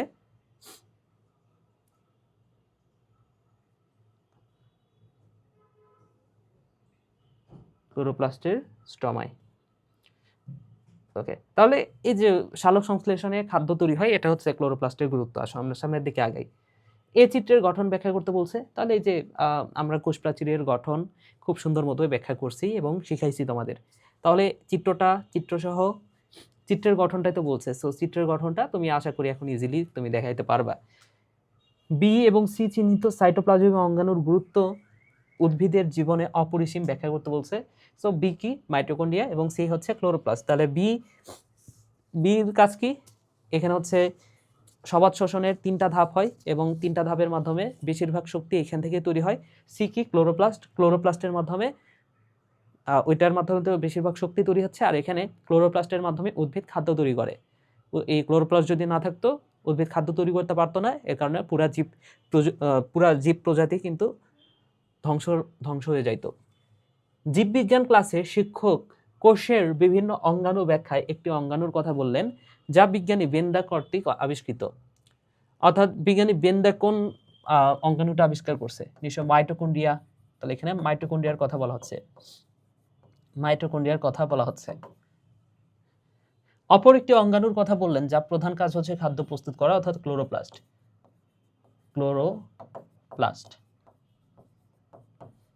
ওকে, তাহলে উদ্দীপকে উল্লেখিত প্রথম অঙ্গাণুটির গঠন ব্যাখ্যা করতে বলছে। তাহলে প্রথম অঙ্গাণুটা কি? মাইটোকন্ড্রিয়ার গঠন আমরা শিখছি। সো এটা ব্যাখ্যা করে দিবা। উদ্ভিদের ক্ষেত্রে দ্বিতীয় অঙ্গাণুটির গুরুত্ব বিশ্লেষণ করো। তাহলে দ্বিতীয় অঙ্গাণুটা হচ্ছে ক্লোরোপ্লাস্ট। একটু আগেই তো বললাম ক্লোরোপ্লাস্টের গুরুত্বটা কি। তো এই টাইপের একই টাইপের কোশ্চেন এখান থেকে হবে। তাহলে জীববিজ্ঞান ক্লাসে কোষের দুটি, প্রথমটা খাদ্য তৈরি করলেও পরেরটা হচ্ছে শক্তি। তাহলে এবার প্রথমটাই হচ্ছে ক্লোরোপ্লাস্ট, দ্বিতীয়টা হচ্ছে মাইটোকন্ড্রিয়া। তাহলে শিক্ষকের বর্ণিত প্রথম অঙ্গাণুটি সচিত্র বর্ণনা, তার মানে কি ক্লোরোপ্লাস্টের বর্ণনা দিতে বলছে। অপর অঙ্গাণুটি জীবের অস্তিত্ব রক্ষায় গুরুত্বপূর্ণ ভূমিকা রাখে, যুক্তিসহ ব্যাখ্যা করো। তাহলে দেখো শ্বসন মানে কি, শ্বসন নিয়ে চতুর্থ অধ্যায়ে পড়বো, চতুর্থ অধ্যায় পড়লে তখন ইজি হয়ে যাবে বিষয়টা। সো ওইখানে কিন্তু ওই শ্বসনের গুরুত্বটাও উল্লেখ করা আছে। তো ওই অধ্যায়টা পড়লে এই প্রশ্নটা পারবা ইজিলি। তো শ্বসনের ফলে কি হয় বলতো? শ্বসনের ফলে শক্তি তৈরি হয়। আর আমাদের দেহে যদি আমরা যে খাবারটা খাচ্ছি, খাবার থেকে তো মেইনলি শক্তি তৈরি হচ্ছে। আমরা যে এই যে এত গরম, আমাদের দেহের যে এত তেজ কোথা থেকে আসে? শক্তি থেকেই তো আসে, তাই না? তাহলে শ্বসন যদি না হতো, দেহে যদি মাইটোকন্ড্রিয়া না থাকতো, আর সবাত শোষণ যদি না হতো, সেই ক্ষেত্রে কিন্তু আমাদের দেহে শক্তিটাও সেই লেভেলে তৈরি হতো না।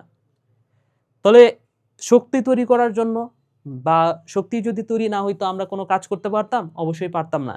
তাহলে এটাই হচ্ছে মাইটোকন্ড্রিয়ার গুরুত্ব। তাহলে জীবের অস্তিত্ব রক্ষায় এই মাইটোকন্ড্রিয়ার গুরুত্ব আসলে অপরিসীম। ওকে, তাহলে আজকের যে পার্ট 1, এই পার্ট 1টা এখানে শেষ হচ্ছে, এবং এরপরে আমরা আরও বেশ কয়েকটা পার্ট, 3 থেকে 4টা পার্ট আমরা এই অধ্যায়ের পাবো। এবং এই অধ্যায়টা আমরা পার্ট পার্ট করে পড়ার উদ্দেশ্য হচ্ছে আমরা যাতে খুব সহজে বুঝে বুঝে এই অধ্যায়টা অল্প অল্প করে শেষ করতে পারি। তো পুরো ভিডিওটা দেখার জন্য তোমাদেরকে অনেক অনেক ধন্যবাদ। সবাই ভালো থাকো, সুস্থ থাকো। ক্লাসটা এখানে শেষ করছি। টাটা।